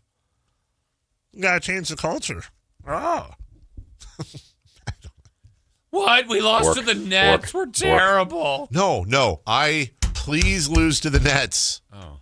please, I'm done. You got your wins for the year. This is enough winning. So you're rooting for the Nets. I'm not. I can't. Dave loves the Nets. Dave loves them. I can't say it's just me being stubborn. I can't say the words, I am rooting against the Kings or I am rooting for another team. I just can't. You just did. No, I didn't. Technically. I'm saying I feel like we have enough wins for the season. I do not. I know we're going to beat the Nets. And it's going to be like, well, Are you okay with 2 more? No. Over. Just told you, wrap your head around them finishing 4th. Well, I don't. That's like you saying wrap your head around you'll die someday. I know you're right. I don't want to wrap my head around it because I'm not looking forward to it. I'm definitely not arguing with you on that. Just need Utah to win another game or 2. Just so, what are we doing here? Well, the youth needs to learn how to win. They'll win next year. Oh, maybe just magically. No, but I'm saying with because that lottery player is so good. No, I'm not saying they'll win at a high rate next year. I'm saying what happens this year to me has no effect unless it's an injury to next year. I've always said that. Like I don't think. So then what's next year's motto? We're getting better. Yeah, but if it's not a championship, no, it's not. But if you're moving in, look. Yeah, if the Kings aren't winning a championship next year, it'd be great to just lose every game, so you have a better chance at a better. Well, pick. no, you want you want to follow the road to the championship. Now, if I'm walking to New York from Sacramento, okay, it's a long freaking walk. Yes. The road's going to be full of all kinds of things. Mm-hmm. But there's going to be a lot of time where I have not reached New York on my trip. In fact, I dare say most of the trip I will not have arrived. Yeah. There's if I'm walking down I-80, I know I'm going in the right direction. If I decide to take a detour down to Las Cruces, New Mexico, I'm not going in the right direction. So next year, I just want to stay on 80. Yeah. I just want to stay on 80. We may win a few more. We may win around the same. I think we'll win a few more. I don't think we're going to win a lot more. But if that keeps us on that road, we're developing young players. We got the new lotto picking. We're doing that. We're going to get another lottery pick next year. But, hey, instead of winning whatever the hell we're going to win, 20, 22 games, maybe we win 28 to 30 games. But I think in your analogy, like we never get to New York. That's the thing. We never know. All we can do is follow the road and but make sure we have clean socks and shoes and do all the things we need to do to prevent blisters and hope we get there someday. Wouldn't a very high pick next year be better for the team for the future? Why would you want to win? Chris, you're kind of preaching. Look, dude, if it was up to me, we wouldn't win a single game for the next 2 seasons after this one. Why stop at 2? Yeah, let's do the next decade. Well, because at some point, you would hope you're going to gather a good enough team, enough talent to actually be able to make a move. Will one guy make that difference next year? Probably not. But hopefully you get your superstar. Then next year you get your complimentary player. Maybe you already have that, Maxime Reynaud. I don't know. And you keep moving on down the road, like in The Wiz. But I don't know. Let me ask you guys this. What are the positives of any more wins this season? Other than season ticket holders get to see a win. I'm not immune to that, and winning is neat. But, like, logically speaking, give me the positives to the team winning any more games this year. Because the purpose of the sport is to compete. They keep score, and if you keep score and you win, you've proven that you're better than that team that night. And the whole goal of the whole sport is to win as many games as you can. Isn't the whole goal of the whole sport to win a championship? Is it? That's the ultimate goal. So 29 fail every year. Yes. So you don't want to be Minnesota right now? They're making the road. They're going in the right direction. I would rather be. Are they going to win the title? No, but I would rather be in their place. You would? Because now are they in no man's land? Are they though? They have a superstar. I mean, we've already said that the East is going to be the Pacers and the Celtics for a while, and it's going to be the. But we don't know that. Thunder and the Spurs. You wouldn't rather be starting with Anthony Edwards and Rudy Gobert? Probably, but at some point, if Ant's making $70 million, are we going to be in the spot? Like, we got our star, but man, we can't get rid of Anthony And Edwards. they got to come back to Sacramento on the route to New York. But I would say right now, Minnesota is somewhere around Omaha, and we're in Sacramento. Yeah. Now, they may only get to Philadelphia, right? And they have to come all the way back, but they're on the road. Okay. And to your point about the That's Herm Edwards. You play to win the game, basically, right? And I've always I disagree with Herm. I don't think he's wrong. I shouldn't say I disagree with him. I just think he didn't finish the sentence. I think it's you play to win the games and compete for and hopefully win a championship. So for me, beating Brooklyn on Sunday, it does nothing but negative things. Like literally everything around that from a basketball future point of view to me is a negative. You just increase the chances of you dropping your floor. Right. But you've said it before, the number one pick isn't always, it's not. You're right. And then again, and also a 3-time MVP of the league got picked in the second round. But I don't want to, again, I think that's akin to me saying, hey, I saw a guy hit on 17 once and it worked. What's the positive of winning games? That might be the spot that wins the lottery. Again, I think I saw a guy hit on 17 once. It can happen. We've seen it happen. I don't think hitting on 17 is a great long-term strategy. So there's more positives than losing. Yeah. There's more because you've seen someone get a first pick before and it turned them into, again. You saw someone hold on 14 and they won. There is a lot better of a chance when you're hitting on 10 or 11. Look, you could get 11. Okay, so sitting on 6 and 5, let's go with blackjack. Yeah. Sitting on 6 and 5, that is the best position to be in blackjack, other than, blackjack. Right. 6 and 5, and the dealer is holding a 4. Face up. But I could be sitting on 11 and it could deal me a 6. Yeah. And the dealer turns over that other card and it's a 7 for 11 and they hit king and I'm done. Just because I'm in the best position doesn't mean I'm going to get the great outcome. But I'll tell you what, give me 20 hands in a row like that, my odds are good. I'm walking away with winnings. I would think, though, honestly, the odds, I bet there are more teams that won a championship. There are that have won a championship without the number one pick than have with the number one pick. There are. I think you're probably right. No, I mean, since 2000, I think you're absolutely there's right. two teams that drafted the number one pick and won a championship from that team. And it's Cleveland both times with LeBron who went back and Kyrie was on that team. Nobody else has won. The number one pick. And reality, it sort of won. By the way, with the number one pick they drafted, though, because obviously LeBron was the number one pick. Right, that's what I mean. Yeah, but they also got rid. He also left. He left and then came back. So in 25 years, it's happened one time. So are you both... No, I'm saying that there's more odds the other way, isn't there? Are you submitting... If championship is the goal. No, if championship is the goal, though, well, let me ask you this. I'll give you the next 5 number one picks, or I'll give you the next 5 number 2 picks based on your logic. Which are you taking? Give me the 2. You're high. Not spending as much money. We're going to take a break and drug test Jason and Chris. When we come back, oh, gosh, it's 8:47. Why did I think it was 9:30? When we come back, we'll do a Tankathon update. What's hot, what's not. We got 3 of the key for the Kings and Sixers next. On the move? Got somewhere to be? Take Sacramento Kings basketball with you. The Sactown Sports app will let you stay connected to your passion. Never miss a moment of Sacramento Kings basketball with the Sactown Sports app.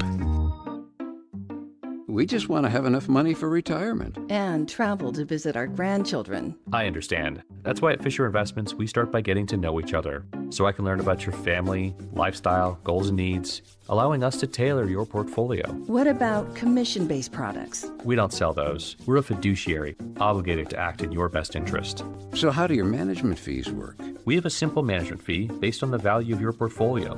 So we do better when you do better. We appreciate that kind of transparency.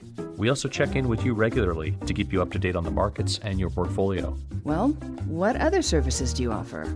As a client, you have access to resources on investing, financial planning, estate planning, Social Security, Medicare, and more. Wow, sounds like Fisher Investments has everything we need. At Fisher Investments, we're clearly different. Learn more at fisherinvestments.com. Investing in securities involves the risk of loss. At Power Business Technology, we're not another big box corporation. We're your neighbors, locally owned and operated. We know what businesses like yours need, from reliable printers to high-performance copiers. We'll help you find the right solution with personal service you just can't get online. Need setup or support? We're just down the road and always happy to help. Power Business Technology, family hometown service with big-time solutions. Contact us today for all your business printing needs at 844-POWER-BZ. That's 844-769-3729 or visit us at powercopiers.com. What's hot? Yeah, hot. Real hot. And what's not? It's not good. Brought to you by American Energy Heating and Air, Sacramento's complete heating and cooling company, and second opinion partner.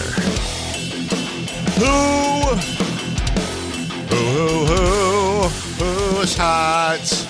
Miami of Ohio basketball. Last night they beat the SMU Mustangs, 89-79. They're 16 of 41 for 3. They had 20 assists, only 4 turnovers on the night.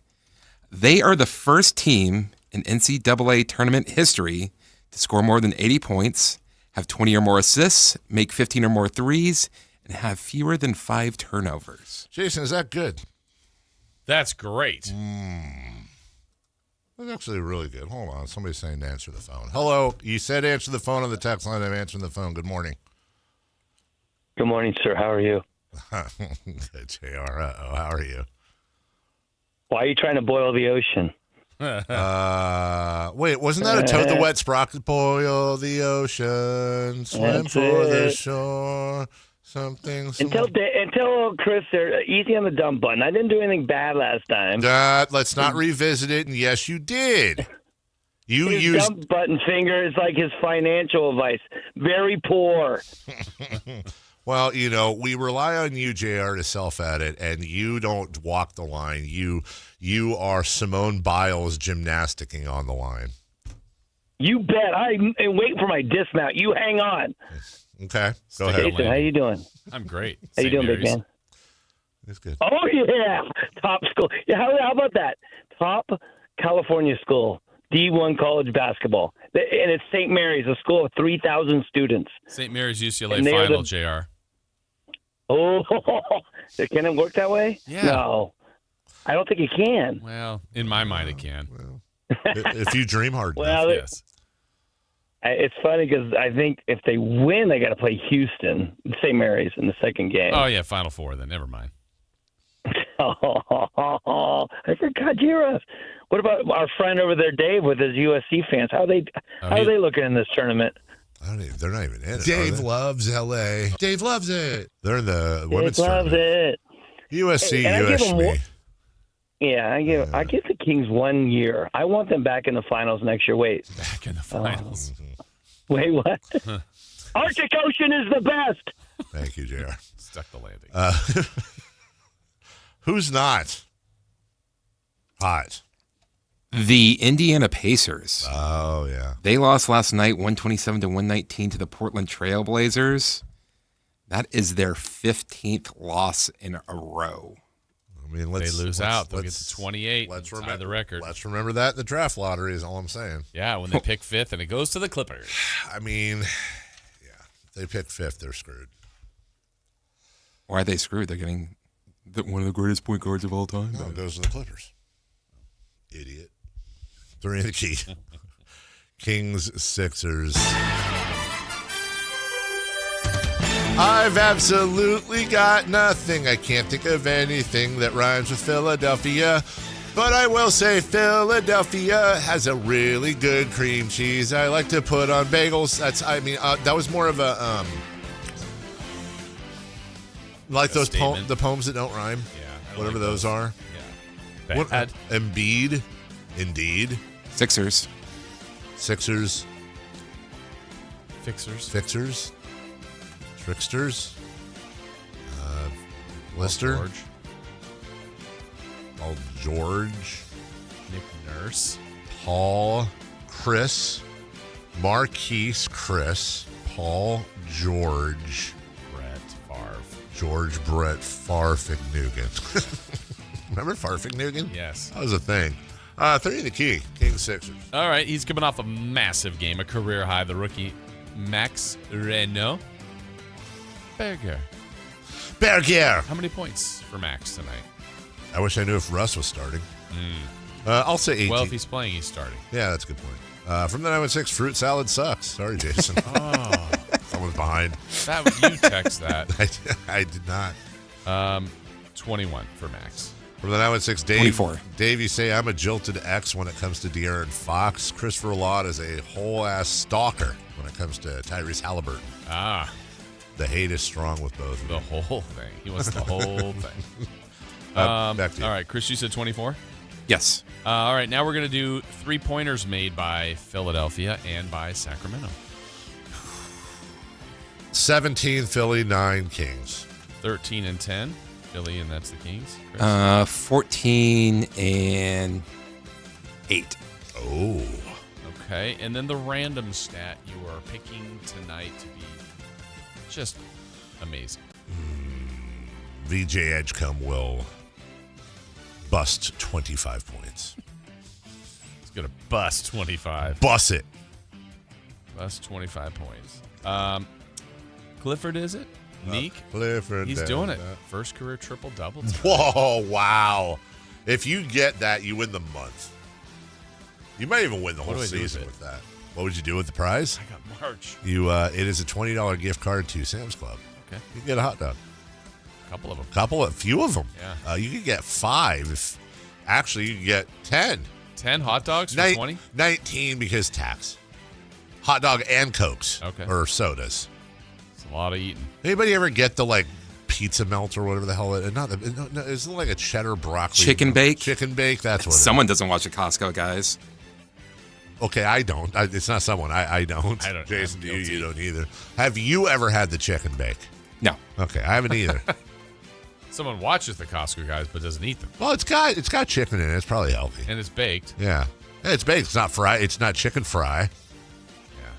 Our little chicken fry. Great song. Oh, beer. It's a hell of a song. I love that song. I like Zach. I think he's the what's his face? The singer of the tournament. I don't know. I saw some. Oh, is Zach Brown? I think so. Is he? Yeah. I enjoy Zach Brown. Chris, what do you got? Dylan Cardwell will have Dialogue. 3 or more blocks tonight. Whoa. Okay. Yeah, somebody said that was a haiku that I did. No. Isn't that 575? Yeah. Something. Haiku. Call now. All right, we'll take a break. What? I'll tell you off the air when we come back. Because you said 575 like it was a phone number. And then I was calling back to a thing we saw recently that had a phone number. Off top. When we come back, the madness is here. March Madness. It's underway. What are your brackets? My bracket's already done. Final 4. Your brackets, are they in? Hey, your brackets. And Bobby brackets. We'll give you our picks. Oh, no. We'll do all that next. The Sactown Sports 1140 newsletter. Right to your email. Get your latest on the Sacramento Kings, UC Davis, and Sac State with the Sactown Sports 1140 newsletter. Visit SactownSports.com to join. This is the story of the one. As a safety manager at a manufacturing plant, he does everything he can to keep his coworkers safe. From finding ways to reduce risks to keeping safety supplies in stock. And for that, he relies on Grainger. Grainger offers a broad range of quality products and next-day delivery, so he can always play it safe. Call 1-800-GRAINGER, click Grainger.com, or just stop by. Grainger, for the ones who get it done.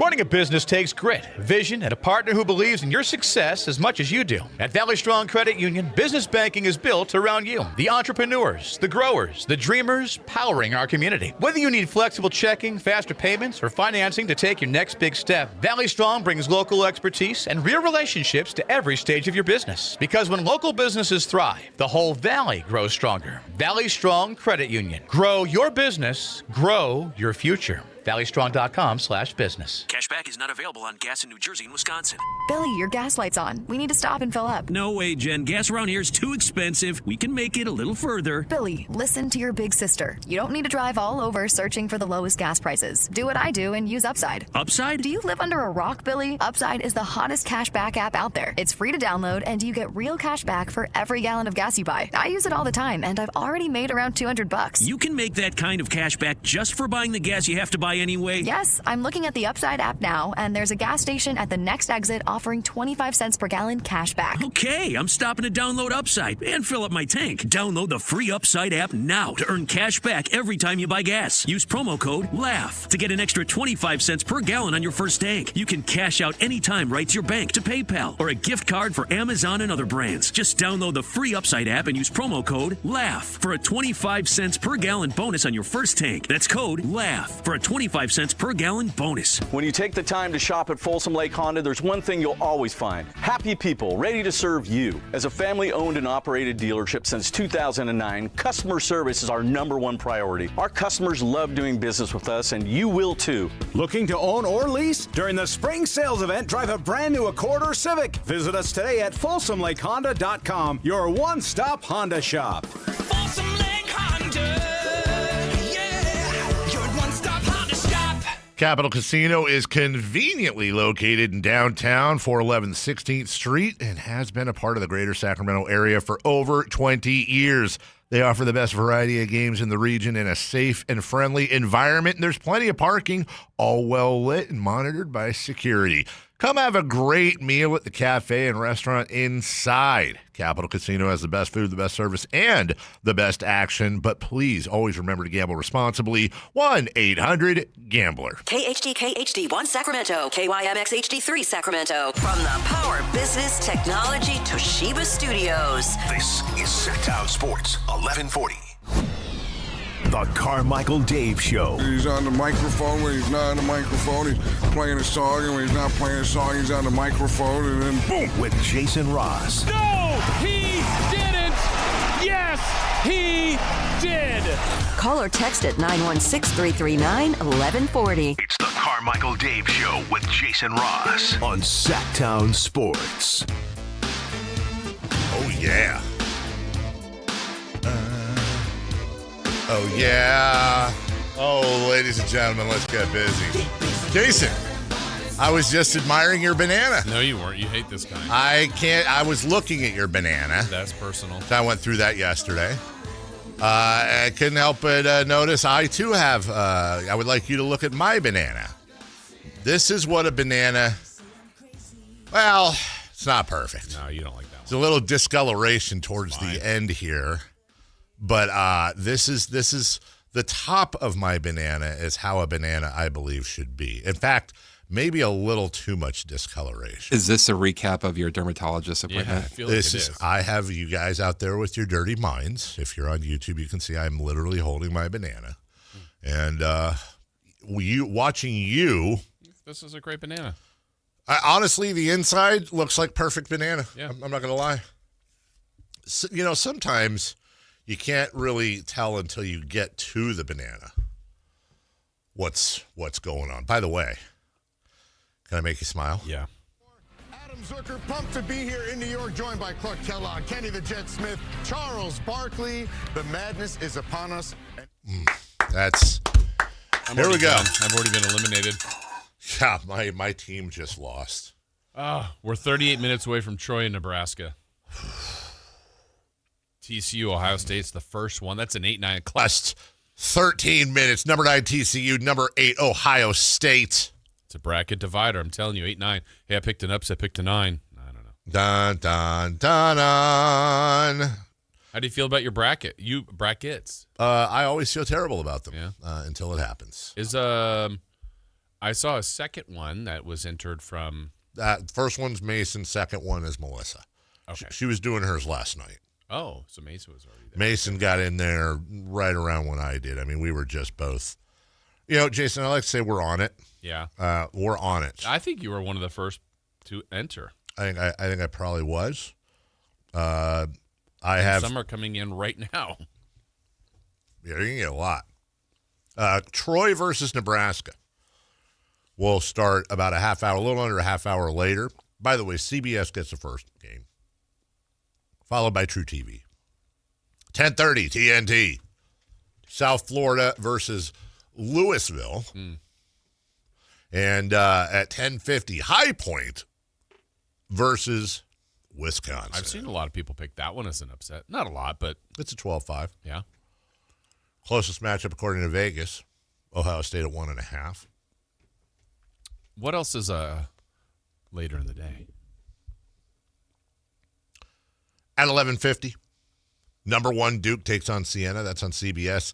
12:15, just 25 minutes later, McNeese, the Flying McNeeses, take on Vanderbilt. That's a 12-5. TNT 105, North Dakota State versus Michigan State, 14 versus 3. The Bison. Sean Calipari's Arkansas Razorbacks host Hawaii in the West region at 125. VCU, big. A lot of people picking this upset here. They are 2.5-point dogs to number 6 North Carolina, followed by Howard. Would have been kind of funny if what if Juwan Howard was still the coach? That would be kind of. Oh, Howard versus Howard. Howard versus Howard. Number 1 Michigan kicks off their potential run against Howard. Michigan just a 30.5-point favorite. Oh, wow.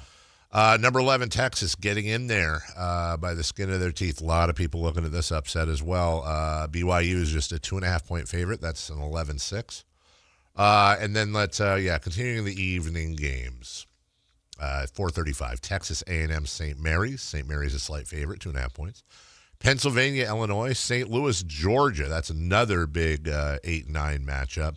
Georgia favored by 1.5. Kennesaw State versus Gonzaga. And Idaho, Houston at 7:10 on True TV will be the final game. Just trying to figure out what my other TV will be on during the I Kings hate game. that we are not watching basketball right now. Well, we are. Well, there's no basketball on, dude. Huh? There's no basketball. I know. It's Clark Kellogg. I know.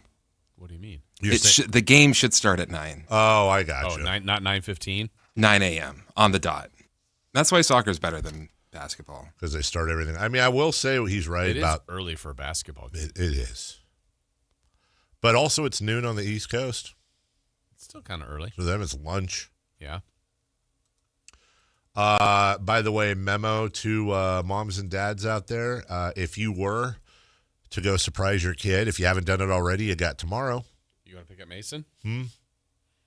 Well, my work prevents me from doing that. I mean, when you leave here. Yeah. Might do that. He's like, that's the great surprise. He's already at school. He's like, man, I got a tough day Because ahead. my kid's like the one that's like, I'm going to study.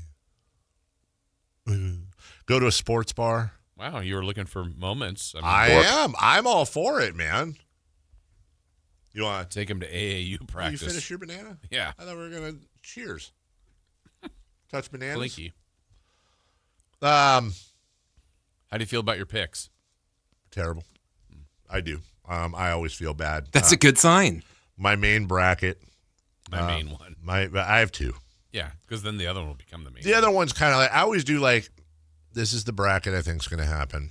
And then my other one's like, all right, I'm going to, some of those 50-50s, I'm going to do, and I always pick a different champion. I've picked 2 champions this year, one in each bracket, of course. In bracket 1, Jason, I will tell you, I have number 1 Duke versus number 2 Houston. Number 1 Arizona versus number 1 Michigan. Duke, Arizona in the finals, and I have Arizona winning the whole thing. Now, I will tell you, the last time I picked Arizona, I'll never forget. I was in Scottsdale, Arizona, watching the games with Craig Amazine, good friend of mine, and Zach Harper. Things are getting better. Zach Harper of The Athletic now, the 3 of us, and somebody else, I forget. We're all at a local pub watching the games together. It's the first time I ever met a French Bulldog in my life, though, by the way. Zach's Frenchie. And I sat there and watched my pick, Arizona. I can't remember if it was the round of 32 or 16, but I watched them lose, and my bracket get busted. I have not picked Arizona since. Was that just a couple of years ago? You know, a long time ago. You know how, like...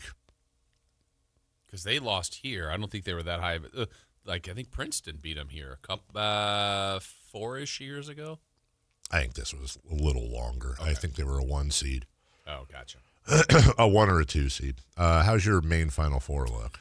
Let me see if I can remember right. My Final Four, top left, I have Michigan State. I don't usually pick Tom Izzo. I don't usually have a second cup of coffee. Wow. Bottom left, I have Houston, like you. Top right, I have Arizona. And the bottom right, I have Iowa State. Interesting. That is 3-2-1-2. Who's in your championship? Houston and Arizona, like you, right? Oh, no, I have Duke in Arizona. And your champion? And then I have Houston. I will make a prediction for you. Mm-hmm. I think you can lose at least one Final Four team there, and you'll win the championship if all the rest of that happens. I don't know. First off, you have Houston as your champion. Yeah. That's going to be popular, but it ain't going to be that popular. Yeah. Doing some of the early research, Arizona is very popular. I think Arizona, and I think it'll be, my guess is it'll be Duke followed closely by Arizona. I could be wrong. There's always a 1 seed that's the least, and I'm surprised it's the defending champs are getting picked the least. There's people that pick Florida, but they've picked the least so far in our very unofficial tallies. I would say it's Arizona, Duke, Michigan, then Florida. You think Arizona's going to finish ahead of Duke? As far as the most. Really? Yeah. Interesting. Interesting. I thought for sure it would be Duke. Wow. That's what it feels like. I mean, someone didn't hear my what's not a couple days ago. Yeah. My second Final Four, I have Duke, Florida versus Purdue, Michigan, with Duke and Michigan in the finals, and Michigan winning the whole thing. So I'm very nervous. I'm trying to think. I have seen an Iowa State winner. I've seen a St. Mary's winner in our pool. Mm-hmm. There is a UCLA winner, and that's not me and anybody in my family. Yeah. God, should I?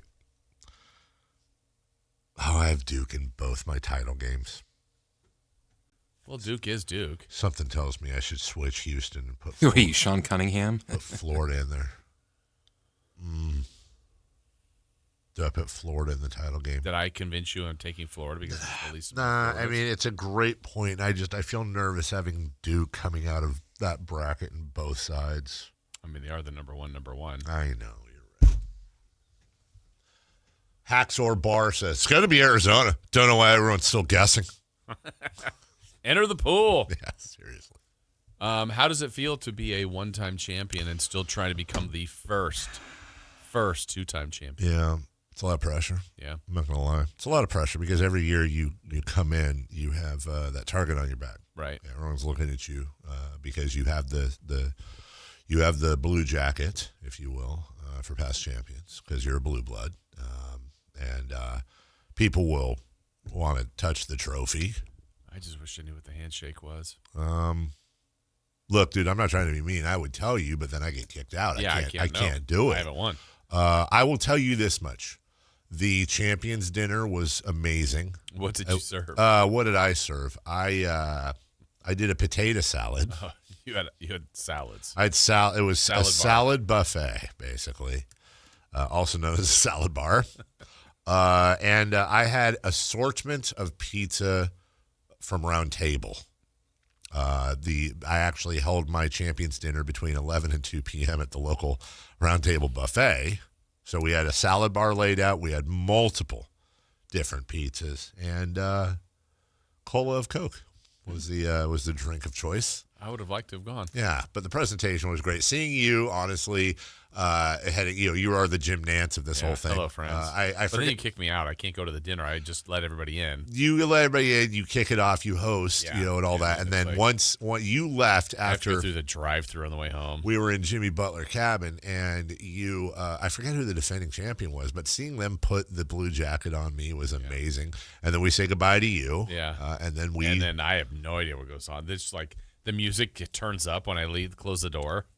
Somebody had a remote. I think I can talk about this. Somebody had a remote control. They hit the button, and like all the blinds came down.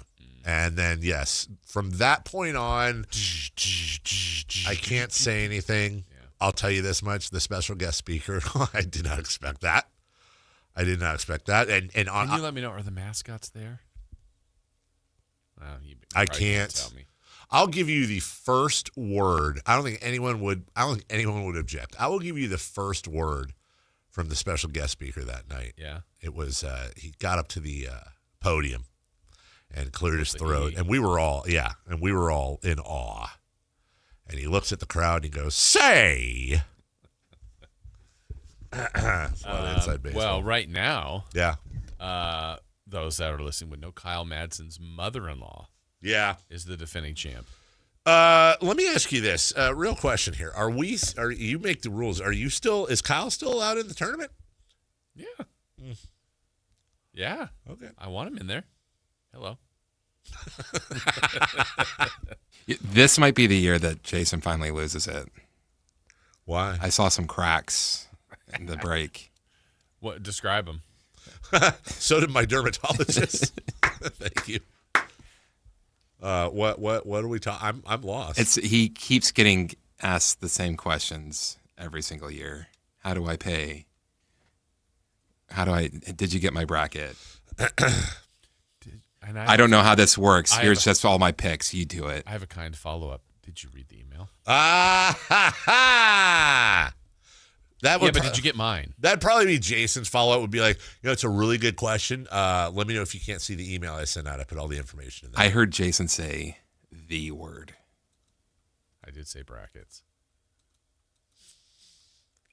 The word. The word. Oh, wow.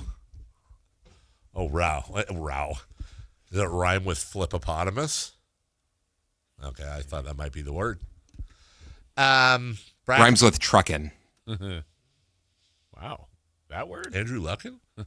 Chris, who's your final? I'm so Andrew Luckin' that right now. Chris, what was your final four? What was my final? After really working very hard and doing all the research, you want to know what my final four was? Well, that's easy for me to remember because I chose. Vamping, right? That's the worst vamping I've ever heard. I've got Duke versus Florida. Oh. And BYU versus Tennessee. Oh. I'm a company man. Wow. Oh. I don't know what Tennessee has to do with this, but that's fine. BYU losing to Texas. Oh, you have them out in the. Oh, wow. One of you two. And then everybody's going, oh, AJ's not that good. Mm-hmm. No, he is. Oh, my goodness. TCU Ohio State's about to start, Dave. And Jaden Pierre, Robinson punch, Edmonds round out the 5. Ohio State went on a hot streak late. Can't play this. Oh, I hit the wrong button. Sorry. I am so excited, but I just can't hide it. And look, this is one of those things where I know there's people listening right now. There has to be, right? Where they're like, I don't care. I didn't do a bracket. Move on. You just have to sit this one out. Still a college tournament. I don't have to have done a bracket. No, I think there's some people that just legit are not into this. Well, that's true. And we're off. Sorry, go ahead. Right. Hey, Oasis. Oh, what? Someone had an Oasis sticker on their computer right there. Stupid.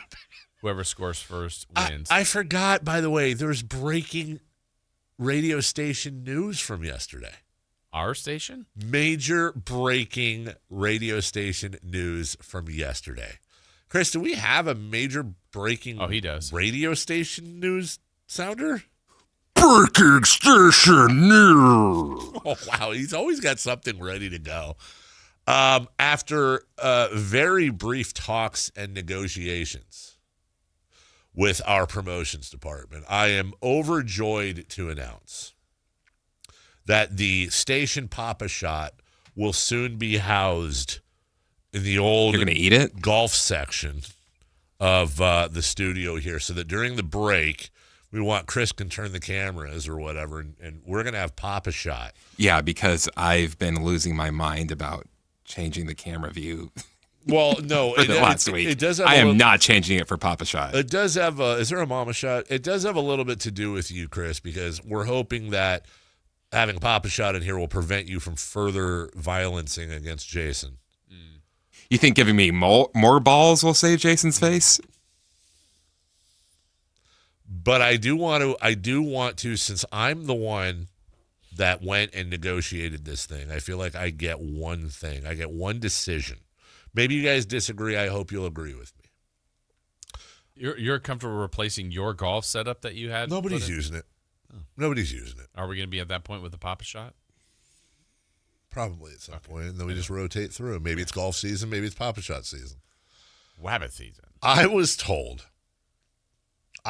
there is a rumor that the station record for the Papa Shot, as his head flips around like my dog when I'm eating peanut butter, goes to Kyle Ledbetter. That he holds the record for Papa Shot score. Is there a timer on there? Yes. Oh, I did not know that. Well, now you do, Chris. I believe that once that Papa shot is put up here, all records flip to 0. That's it. I think that's fair for everybody. We start at 0. Yeah. We start at 0. All previous records, that was in the minor leagues. Now the big boys are playing. And girls. And all creatures great and small. Yeah. Bring it. B Deets 916 says, this segment is everything, boys. I would like to know what he meant by that. Yeah. This is everything. We're really just, honestly, this is a cruising through segment right now. Frank Caliendo is going to join us tomorrow. Oh, that's right. Give us his breakdown of the At tournament. 8 or 9? I believe at 8 a.m. Okay. He's got a show coming up here fairly soon. He's also got a show in San Francisco that we want everybody to go to. I think Frank, at the very least, I know Frank's going to bring his good friend Charles Barkley. Oh, that's awesome. On the that's program a huge get tomorrow. Well, he's actually slimmed down quite a bit. Yeah, I think it's a little. I think Chuck's doing the Ozempic, and there's nothing wrong with that. Definitely think he's losing a D. I don't know. I think Chuck needs to stop losing weight. He's getting to that point where you're a little uncomfortable. There's on the scale, no pun intended, of weight loss. There's like, you need to lose weight. Yeah. You're losing weight. You look great. You look great. Oh God, are you sick? Are they okay? Are they okay? And I don't want to ask them.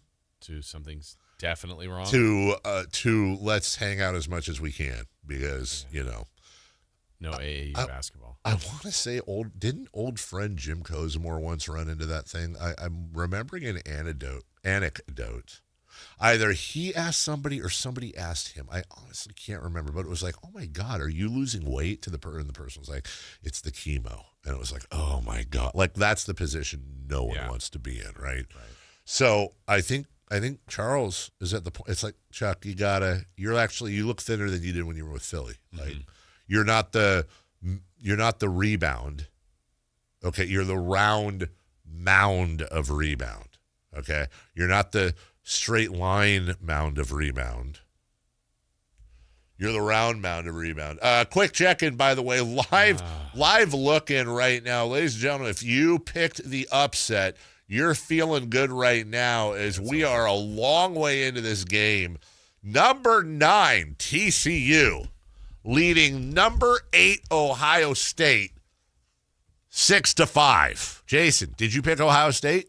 I did, and at this point, I've watched enough. Have you seen enough? I'm putting in TCU. They get the Sharpie, and I think Ohio State, there's no way they can come back from this. I will tell you this much. I, too, picked Ohio State.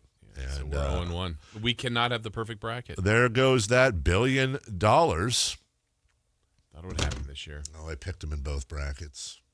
Really? Yeah. That's not one you just divided up? You'd think I would. Yeah. I felt something in the Buckeyes. I felt it in my Buckeyes, too. I felt it all the way down in my Buckeyes. That's why you had to go to the dermatologist. That's why I had to go to the dermatologist. Hey, they have a coach that wears a suit. That's rare these days. Oh, is that? Are they doing that now in college, too? No. Yeah. Can I just say I'm pro-suit college or pro-suit coach? NBA, too? Yeah. I'm sorry. Yeah, we've never seen – I mean, I've seen Doug in a suit, but he hasn't been a – No, I think it should be like soccer. If you want to wear a suit, wear a suit. If you want to wear you can. If you want to wear a T-shirt and jeans, go ahead. I don't like it. Act like you've been there before. I always think it's funny, like baseball, they wear the uniform. Uh-huh. They did in the other sports. Well, part of it's like, can you imagine like these poor managers going out in a full suit and just collapsing from the heat? Yeah. But I think, to your point, yes, I would love to see Tom Thibodeau in a jersey. Yeah. I think it would look great. And be the funniest one right now. Andy Reid in pads. Oh, my God. Oh, that would be the best. If football coaches had to like wear a helmet and pads on the side, that would be so funny. Well, you've seen the picture of Andy Reid when he was a kid at the To be honest with you, Andy Reid would probably look like but like Mike McDonald. That would not work. Kyle Shanahan in pads. TCU's opened up an 8-5 lead. It's just getting worse and worse, Jason. It's getting. I'm changing my pick. Honestly, bracket busted. Yeah. All right. I feel like it is. Interesting. Oh, and TCU's got. Oh my God, they're just missing. This looks like a Kings game. All right, we'll take a break. We got a half hour of show left for you. Sorry. And by the way, that last segment was brought to you by the tournament just started, and we're pretty much Giddy. worthless. We're Josh Giddy. Pause. We'll take a break. What's on deck? Brought to you by Trex Decking and Railing. And there, believe it or not, there's more than just NCAA, but also why. Like, shouldn't the NBA maybe just say, we're taking Thursday and Friday off? Maybe it's a little mini break before the playoffs.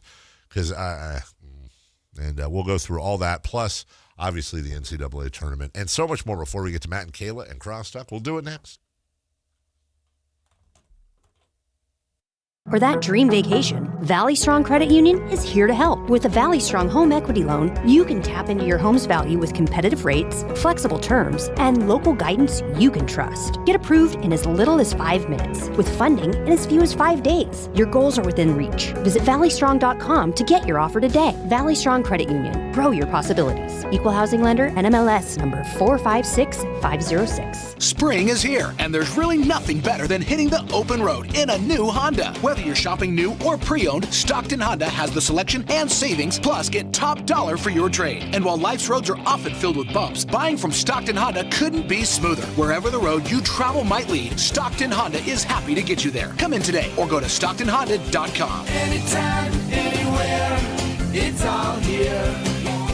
StocktonHonda.com. We all hear the radio ads about the IRS. They tell you to be afraid, to be scared, and they try to frighten you into calling. I'm not here to do that. Tax Relief Advocates is different. TRA is here to tell you that if you owe money to the IRS, whether it's $5,000, $50,000, or $500,000, we have a solution. It doesn't matter if you're sitting in your car, at work, or with your kids. No matter where you are, call now. 800-575-8157. Don't lose hope. TRA can eliminate or reduce what you owe to the IRS. Generous programs are now available that can give you a fresh start. Our passion is taxes and helping individuals fix their IRS problems. We have over 1,000 5-star reviews on Google and an A+ with the Better Business Bureau. You don't need to be afraid of the IRS any longer. End your tax nightmare today by visiting us online at TRA.com or call 800-575-8157. That's 800-575-8157. Tax Relief Advocates. Real solutions for real people. Mark and Tom, the travel and entertainment guys, brought to you by Sports Leisure Vacations. Here with our weekly travel tip, Mark Hoffman. The National Park Service has made a big change for the coming season. They've abandoned the reservation system they've used recently. That system made entry into parks like Yosemite easier because it spread out the daily arrivals, reducing lines and wait times, making a better experience for all. Now we'll go back to the previous free-for-all, but you don't have to be a part of the craziness. You just have to get out of bed. That's it. Those arriving in Yosemite or Sequoia or Lassen parks by 9 a.m. will find it much easier not only to get in, but to navigate. Think parking, concessions, etc. Just remember, if you're staying in the park, your room won't be ready until mid-afternoon. Same deal inside the park. Early risers will find a much different and better experience. More tips to make you a smarter traveler Saturdays at 11 a.m. right here on Sactown Sports 1140. Golf to Go is brought to you by the Hagen Oaks Golf Super Shop. Here's Frank LaRosa. If you struggle with alignment off the tee, Golf.com's Zephyr Melton has a fix. If you aren't aimed where you think you are, you're putting yourself in a poor position before you even swing the club. Sometimes your brain will play tricks on you and make you feel like you're aimed one way when in reality you are aligned in a totally different spot. There are only two areas where you get to place your ball before you hit a shot, the green and the tee box. On the green, you always line up your ball when you place it down, so why not do the same thing on the tee box? Try pointing the logo or your Sharpie line down the target line. If you want to get your ball lined up even more precisely, try choosing an intermediate target in between your ball and the distant target, maybe a discoloration in the grass or divot, and then use that as an intermediate target. With that spot picked out, line your ball up pointing right at it. So long as you orient the ball correctly when you place it, you can swing away knowing you're aimed at your target. That's your Golf to Go. I'm Frank LaRosa.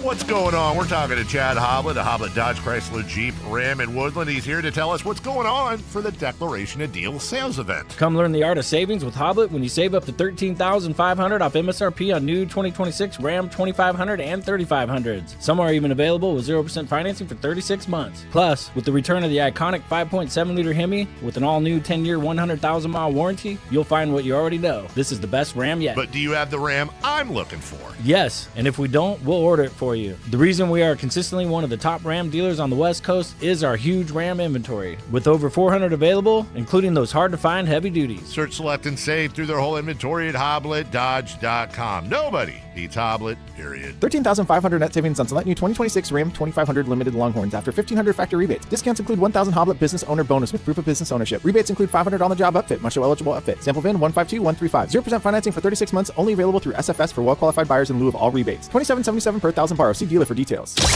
Ladies and gentlemen, this is going to be fun. It's time for What's on Deck. Brought to you by Trex Decking and Railing.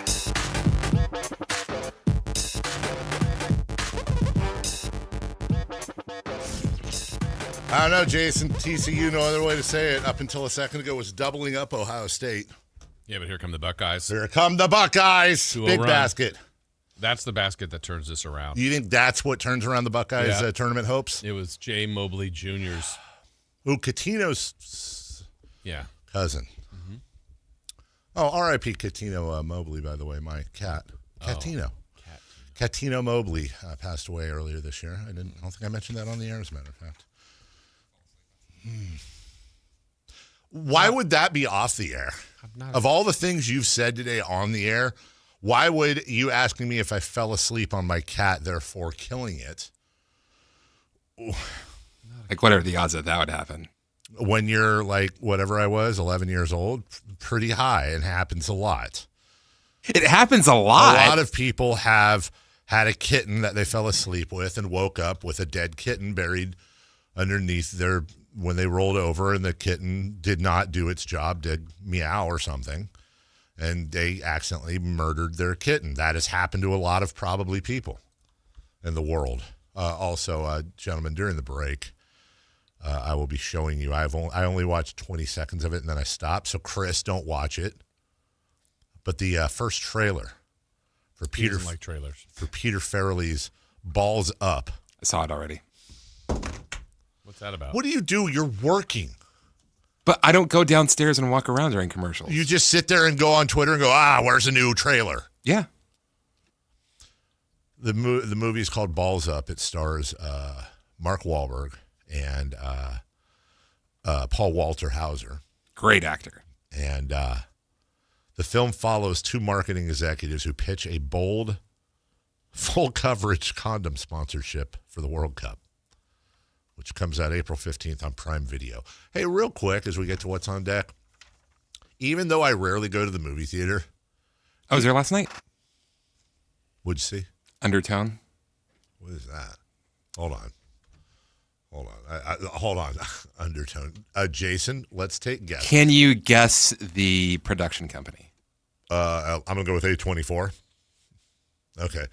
I'm looking up the log line for Undertone. I'm going to say it is something to do with a couple of people and somebody is passive aggressive and they end up murdering each other. I'm going to go with it's something about a podcast and they're doing some audio dubbing and something with like a recording that's spooky that like they hear it like when they on the playback or something. I don't know. Undertone is a Canadian supernatural horror film. It's about a woman, Evie, who hosts a paranormal podcast with her friend Justin, where she is the skeptic to his believer. They're sent recordings of a married couple experiencing paranormal noises in their home, drawing Evie into fear and paranoia. In the end, everybody dies and we all learn the lesson. So that's probably what happens. Chris, on the, wow, that was kind of scary scale from 1 to The Shining. What level would you put that at? You put Shining as the scariest movie? Shining scared the hell out of me, dude. I didn't get anything for predicting that it was a podcast. Well, like in my scale, and like 1 to 10, right. Yeah, Shining would be like 6. What's for me. 10? Hereditary. I saw that was actually funny. That was funny. That was a comedy. Yeah. I watched that. Decapitating your sister, huh? I watched that with my kids. Yeah, we laughed at that. The head fell off. So funny. Wow, you're losing your head, kid. Running around like a chicken with his head cut off. Right, but his sister with her head cut off. I looked right at you on the podcast thing. Okay. For a second, I thought you might have peeked. I can't read that from here. No, but earlier. Oh. Back to you. Is it good? Yes. Okay. I really liked it. Is it me good? No, or is probably it not. you It's scary. good? I'm fine with scary. Okay. I like scary. Go with Chris. He'd see it again. But I don't want like scary and makes you think. And in the end, what happened? I don't know. And then we. Oh, you won't like the ending. Yeah, exactly. I have to make up my own decision on how it ended. Exactly. Yeah, I need you to make the decision for me. Tell me why you did and this. There needs to be some happily ever after. You know, like, hey, they escaped the demon finally, and then the music plays, and they've moved to a cabin on the ocean to live out their lives. And then are you okay though with like one more demon just shows up like at the end? Like, yeah, oh, sequel. No. Yeah, sequel. And it says at the demon at the end, it says the demon 5 years from now goes to college, graduated with a degree in business. Your demon goes to college. Yeah, one of the most exciting movie moments of my life was seeing Superman 2 in the movie theater. And then we stayed and watched the credits because they had like Superman flying around and the song and all that. And then at the very end, it said, coming soon, Superman 3. We're all like, oh my God, there's a sequel? I have to wait 6 years. Great moment.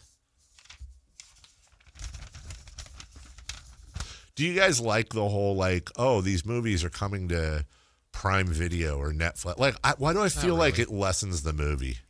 If it doesn't come out, I think that's changing, but I think you're right. Unfortunately, I think that's movie that you just talked about. Yeah, I think that's the only way it gets made. The one that you saw, or no, the one with the Mark Wahlberg one. Yeah, why? I'm asking. When have you seen like those mid-budget comedies come out in theater? Like it needs to be something like what I saw with a budget of $500,000 that makes a bunch of money. Or it's got to be a Marvel movie that costs $400 million that needs to make $2 billion. Well, it's like Dune 3 is coming out. And it's like, by the way, did I hear right? I think Dune 3 and the new Avengers movie are coming out on the same day. Wow. But like the Doom 3 guys like reserved all the IMAX movies way in advance. And then Doomsday like moved its release date twice. And now they're screwed. They have no IMAX movies in the whole country. But you're not going to see those like, oh, hey, in theaters and on Amazon Prime in 1 week. Like imagine it's like Empire Strikes Back's coming out on Amazon Prime. It's a peacock. Yeah, exactly. Sixers at Kings. The Sings. Pistons at Wizards. The Pizzards. We're not playing the game. Sorry. The Leet. Oh, yeah. The Leet. Lakers at Heat. The Pelicans. Clippers and Pelicans. I would have gone with the Clippicans. That's why I paused.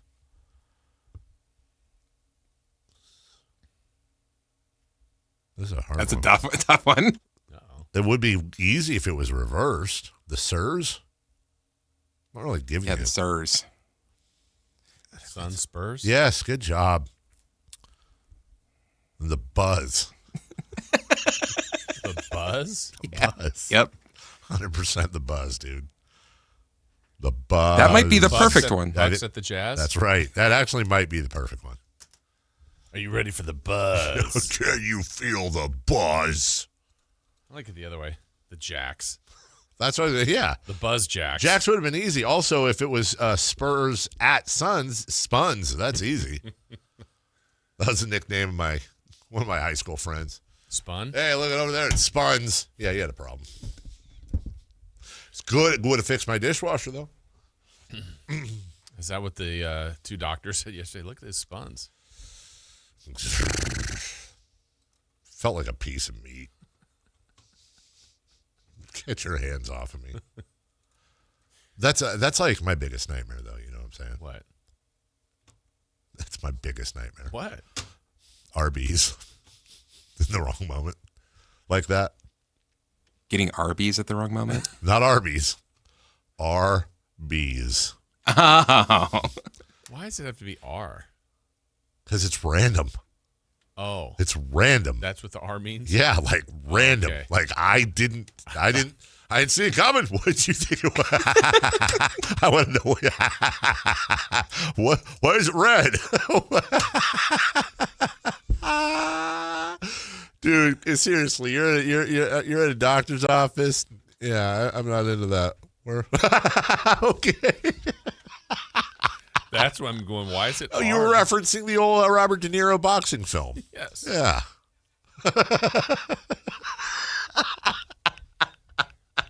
What's wrong with Raging Bull? There's nothing. That's what I meant. RB's Raging Bull. All right. Well, look, TCU is holding on for dear life, 14-13 over Ohio State. We'll take a break. When we come back, look, we're going to have Matt and Kayla in here on a special. It's our very first opening day of March Madness crosstalk with them. Is. And with them. We'll sit down, we'll talk, and who the hell knows what's going to happen? Who knows what weird thing Matt or Kayla is going to say? Yeah, but probably Kayla. Probably Kayla. We'll do all that right after this. Hey, it's Carmichael Dave. I got to Shut tell up. you, I am so excited to get this decking project started with Trex Decking and Railings. From the first time I stepped foot in the showroom last week, I was so impressed. So many color options, heat-resistant composite deck. What does that mean? That means I don't have to do any maintenance on it whatsoever. They even have a deck designer, so you can go online and see what your dream deck will look like on your house. Just visit Trex, that's Trex.com to get it started. Tell them Carmichael Dave sent you. To 15-year-old Harper, buying an $80 vintage rock t-shirt is a great investment. To Harper's mom, this logic has a few holes in it. So she helped Harper open a Wells Fargo Clear Access banking account. With no overdraft fees and tools to track spending, Harper's learning, one heavy metal tee at a time. However you make money work, Wells Fargo can work with that. Terms apply. Visit wellsfargo.com/deposit disclosures for fees and details. At Fisher Investments, we may seem like other money managers, but we're different. What makes you so different than the rest of us? We ensure clients receive unparalleled service at every step of the relationship. Tell me more. Our investment counselors focus on service over sales, prioritizing clients' needs. How do you make money? We don't sell any commission-based products. We have a simple management fee based on the value of our client's portfolio. So we do better when our clients do better. What about client portfolios? We get to know each client, their finances, family, health, lifestyle, and more, and then we tailor a portfolio based on their specific goals and needs. Your clients really come first then, huh? Yes, we make them a top priority. Our goal is helping them achieve a comfortable retirement. Wow, maybe we are different. At Fisher Investments, we're clearly different. Learn more at FisherInvestments.com. Investing in securities involves the risk of loss. Guys, did you know your testosterone affects everything in your system, including how you feel and perform every day? Right now, Revive Men's Health Sacramento will check your testosterone for free. Knowing your T levels is the first step in understanding if you have low T. Your testosterone level impacts your energy, libido, sleep, weight, hair loss, mood, and even ED. Maintaining an appropriate T level can change your whole life. Most men start to see changes in their hormone levels in their 30s. Experience and results matter. So what are you waiting for? Get your T levels checked today by local, experienced, and trusted men's health experts. They've helped thousands of men since 2011. They're so confident they can help you, they even guarantee it. Call Revive today and schedule your free testosterone test, free exam, and free consultation. Call Revive Men's Health at 916-277-8599. That's 916-277-8599. Or visit ReviveMen'sHealth.com. It's time for the news of the day. The latest headlines, the biggest stories, hard-hitting analysis. Yeah, this is none of those things. And now, here's Carmichael Dave and Jason Ross. What? We're off. Hey!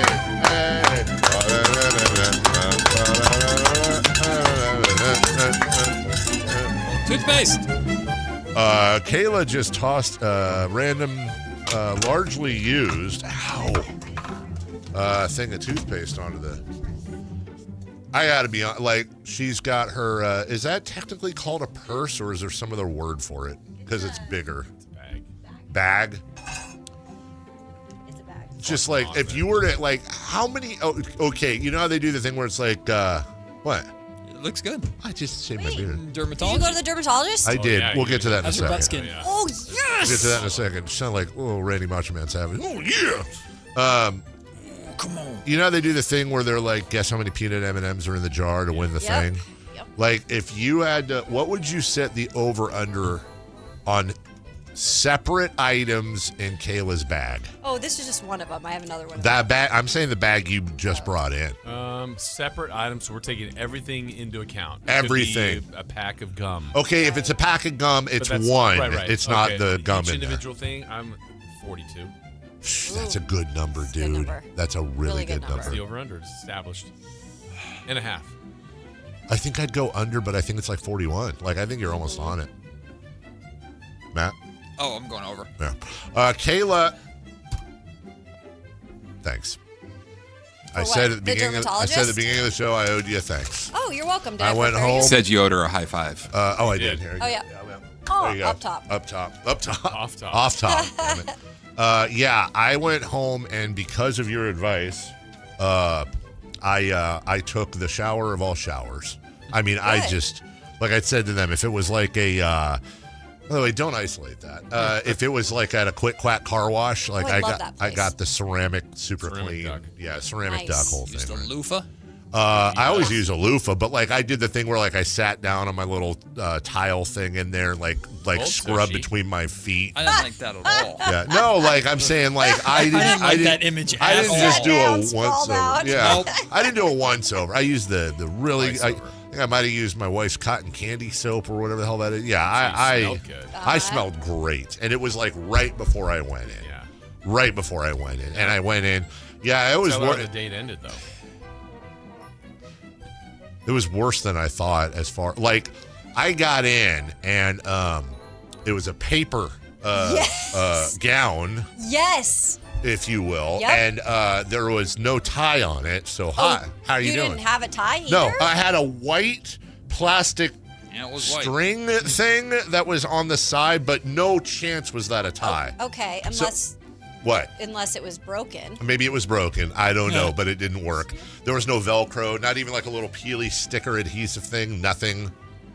So anyways, and then she rolls in, hey, and and she's also got a friend. Yes, they have their assistant. Yeah, her assistant. So she's, I don't know, middle-aged, older doctor, lady person, whatever. This other person looks like she's right out of UC They're Davis. always young. Just always young. And she's over on the computer, like, in the corner, but the computer's facing out, right? So it starts out just really normal. I mean, I'm sorry if you were here at 6 a.m., but, you know, here, face and all that, you're fine. Nope, this is what that is. You're fine. The arms are blah, blah, blah, blah. And she's like, all right, she's like, stand up. And I was like facing away from her and hi. Nice. And then she's, you know, blah, blah, blah, blah, and then sit back down. And then she's between the toes, which I didn't expect. Yeah, feet. Yeah. Feet are an interesting one. And then at one point she's like, because you put your head through a little hole in the suit. What did I call it? What's it called? Gown. Yeah. And she's like, all right. She's like, pull your head out of the gown, and she's holding the gown kind of to my shoulder so she can like bring it down and check my upper chest and stuff, right? Yeah. Right? So she's doing all that, and she's like, all right, go ahead and stand up for me. And I stand, and she's kind of still holding the gown. I'm dying. And then she stopped holding the gown. How are we doing? How are we doing? And I'm facing right towards her and assistant lady. How am I doing? I'm not in a great spot, dude. Not in a great spot. And then it was just, here we go. My God. Moon River, like the whole thing. And then I don't know if there's any more, like we all know what like the walk of shame is. We've heard this term, right? Yes. I think even worse than the walk of shame is the when she's done, okay, you can put your clothes back on, and then I'm like re-robing. And there's just no smooth way to do that at all. While she and you know, while the assistant's over there just typing stuff. I'm sorry. She's playing solitaire. Was it frontal? It was frontal and backal. Yeah, nah, I ain't doing this. It's not. I didn't have a choice. What was I? Okay, let me ask you. You're in that same position. He's just not going to go to the dermatologist, which is not good. And I said everyone needs to get their yearly checkups. Nope. Yeah. So yearly? Yes. Yearly. Chris, yearly. Nope. Y'all, it's yearly. You're saying that you would risk your own health. If you were in that situation, because I didn't expect that. If you were in that same situation, you'd have been like, I'm sorry, I can't do that. I would have followed orders, but yeah. Because once I'm there, I'm there. But That'd I'm have like, been the last time you would go. You know the video of like dogs being dragged into the vet, and they're like, that's me at a doctor's office. Oh, and they're like peeing and stuff. Well, I don't. Yeah, sure. Matt's just messing the floor up. Get me out. We gotta get those snorts sponsored. Absolutely not. I will pee all over your Is it doctor's like a office Miss Piggy, floor. like something? Something like crumble cookies. Here we go. They have pink cookies and all There that. we Miss Piggy. So you would Look, I'm not saying I'm not looking forward to the it's return. important for your health. Brit's been asking me to go See? to even a doctor's appointment Yes. for like last couple of years, and I'm like, Brit is right. Listen to your No, wife. she's 100% right, but no. Mm-mm. My No. biggest Don't be that true one. story. My biggest fear in the be that world. guy. My biggest fear in the world is the dentist. You know what's funny? Honestly, I will identify with you. Trauma. My second biggest fear in the world probably is doctors and needles. And sure. I don't mind needles. I mind them, but the doctor's office hospital is as easily my second biggest fear in the world. Anxiety. It's anxiety, but you have to do it. Do you know how many things we have to get done yearly? Yeah. Do you want me to give you a list? Nope. I don't think so. I'm fine. Okay, I don't- so it's then not you a- need it's to not go a to the competition. doctor. Nobody asked me what my first biggest fear in the world I'm is. curious. What is my first biggest fear? Spooters. My children growing up Arby's. without a father. Oh, well, So that's you dark. need to go to There- the see, doctor there we so go. that Experience Arthur. that. Yes. I'm not talking about that. I'm it's not talking that about bad. do it for your kids. It's not that bad. You'd be fine. Y'all. Terrible I ended up person. doing great. Yeah, AI will be able to be their dad. Allen Iverson.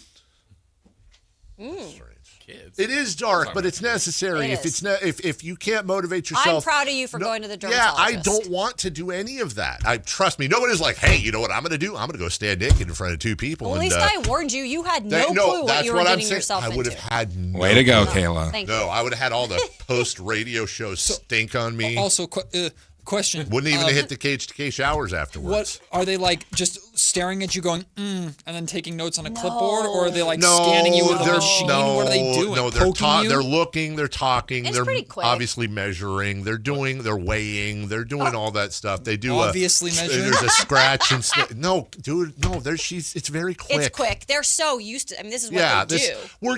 It's just a conveyor belt to them. Did you have to cough? No, it's not a physical. No. I hate that. I mean, too. I did anyway, but What were you told about your skin? Like, that was good. Was she like, I was good. Like, I have a little bump on my eye. eye, and she said it has to do with like your cholesterol and Okay. whatever, and it's fine. Go get a blood panel. And then it's a little like brown spot. And she's like, yeah, that's Oh, just. those are just age What'd she spots. say? She said, hey, relax. She said it's a stain on the skin, is what she said. And you can get them lasered if you want. I have information if you need that. No, I don't need any of that. No, I'm not getting laser. I'm your skin consultant here at Sactown Sports. But I recommend it. It was fine. Good. It wasn't fun. It was actually the dentist. It was actually. Yeah. That made it just right. I know. By the way- What is Then that? after, all right, go ahead and put your clothes back on. And then someone came in. Wait, who are you two ladies? What are you doing here? Exactly. That thing better have numbers on it. All right. Celebrity Birthdays brought to you by Crumble Cookies. What are you staring at me for? None. I don't. Hey, you know what? Now he's like, I'm in a dark place. You got to go stand naked in front of Self-conscious. people. What better way to do that than with Bring a- crumble cookies. bring some crumble cookies? would make it better. That will make It would. everyone feel better. Strategically place the box. Hello. Okay, don't isolate that either. I'm gonna banana box. Oh, I just got what she was singing. I Lonely was like, Island. what is a banana box? That's a whole different Donahue right there. Who's old today, Jason? Let's see. Celebrating a birthday today, Bruce Willis. Oh, wow. Oh, geez. He's dealing with some stuff, too. Yes. Yeah. Yeah, he is. Bruce is 73. God, is he 70? 71. 72. 69. We have a correct answer, and it goes to Matt George, 71st birthday today. Wow. Holy smokes. Happy birthday, Bruce. Let's go with Clayton Kershaw. Clinton Kershaw. What, Kayla, what do you call him? Oh, he's now one of the McAfee boys. Have you seen that man lately? McAfee. So He just looks like one of the boys. Before the World Baseball Classic at training camp, he was on the Pat McAfee show. They were out there at training camp, and he looked like he's been on that set the entire existence of that show. Like what? Hasn't played sports. Like he fits in with the vibe of the Pat McAfee Yeah. show. like bearded and fat, kind of? You said it, not me. You very much said it. Well, not really. I mean, you know what? Good for him. We actually have somebody but in this. Davey's playing baseball this year. Yeah, is he? Is he? I thought he retired. He retired. I'm pretty sure he retired. Did he retire? Yeah, he I felt retired. like- World Baseball Classic, I thought was his last. I was got that? you. Okay. Yeah. We had somebody in this very building. I won't mention who, but I was dating somebody that looked exactly like Clayton Kershaw. I actually thought they were dating Clayton Kershaw. Like Really? legitimately, was like, dude, this is Clayton Kershaw. And then I had him look it up, and it was. It wasn't. The His person without doppelganger. eyebrows? I'm not answering any of your questions. 40. That's how I knew it wasn't Clayton Kershaw. He's 39. 38. 37. We have a correct answer. He's 38. Kayla Anderson. Oh, Kayla Anderson. Love you, Kershaw. Wide receiver Nico Collins. Nico. Collins. Nico Collins is Finding Nico. 27. That sounds about right. Thank you. 26. I think that might be 26 right. too, I think yeah. It might be 26. 26. We have a correct answer, and it goes 26. to the Lone Wolf. Whoa. Dave. Wow. What a hero. Even though he's like, I know it's Great 26. skin. Go to the Yeah. dermatologist. You'll get Yeah. it right. Happy birthday, Glenn Close. Glenn Close. Getting emotional? From Hook? No, from Dalmatians? No, she's in Hook. 101 Dalmatians? Yeah. Who is she Great in movie. Hook? She's one of the pirates. She's the pirate that gets thrown in the boo box.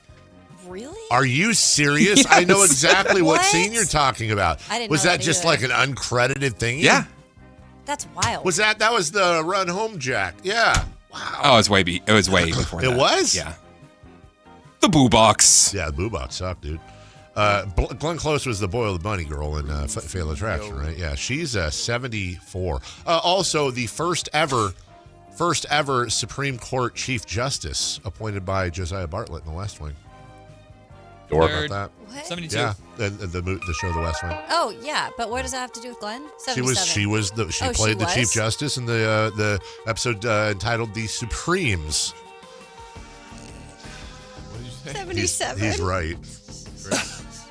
He's right. It gets so hard. It's so much harder to do this show when Chris is in your I ear. know. You put the bore. And then I never know if it's really or not. No one knows. No. 74. Kayla's close to Let's 79. go. Let's Whoa, she looks fantastic. I know, doesn't she? Glenn Farr. away She goes to from- the dermatologist. Yes, she does. Andy Reid. Oh, Andy. I think Andy's 70 today. 68. 69. 66. We have a correct answer, and it goes to Matt George. Hito Turkoglu. Hito. Turkaloo. He was 42? I was going to say 44. Michael Jordan 43. 46. Chris's close is 47, and happy birthday to former King as well, Andre Miller. I think only one season here. Sacramento's yeah. Andre Miller. He was a kid. He is 46 as well. 45. 45. 44. Dave's close is 50th birthday. What? Whoa. Andre. Giant. Nebraska holding on for their lives against Troy. Let's go, Troy Trojans. Let's go. 12-10 early in the first. Late in the early first. Yeah, Matt and Kayla will have all your tournament updates and more as we all follow our brackets along. What a great sports day today. Yes. They'll have you all the way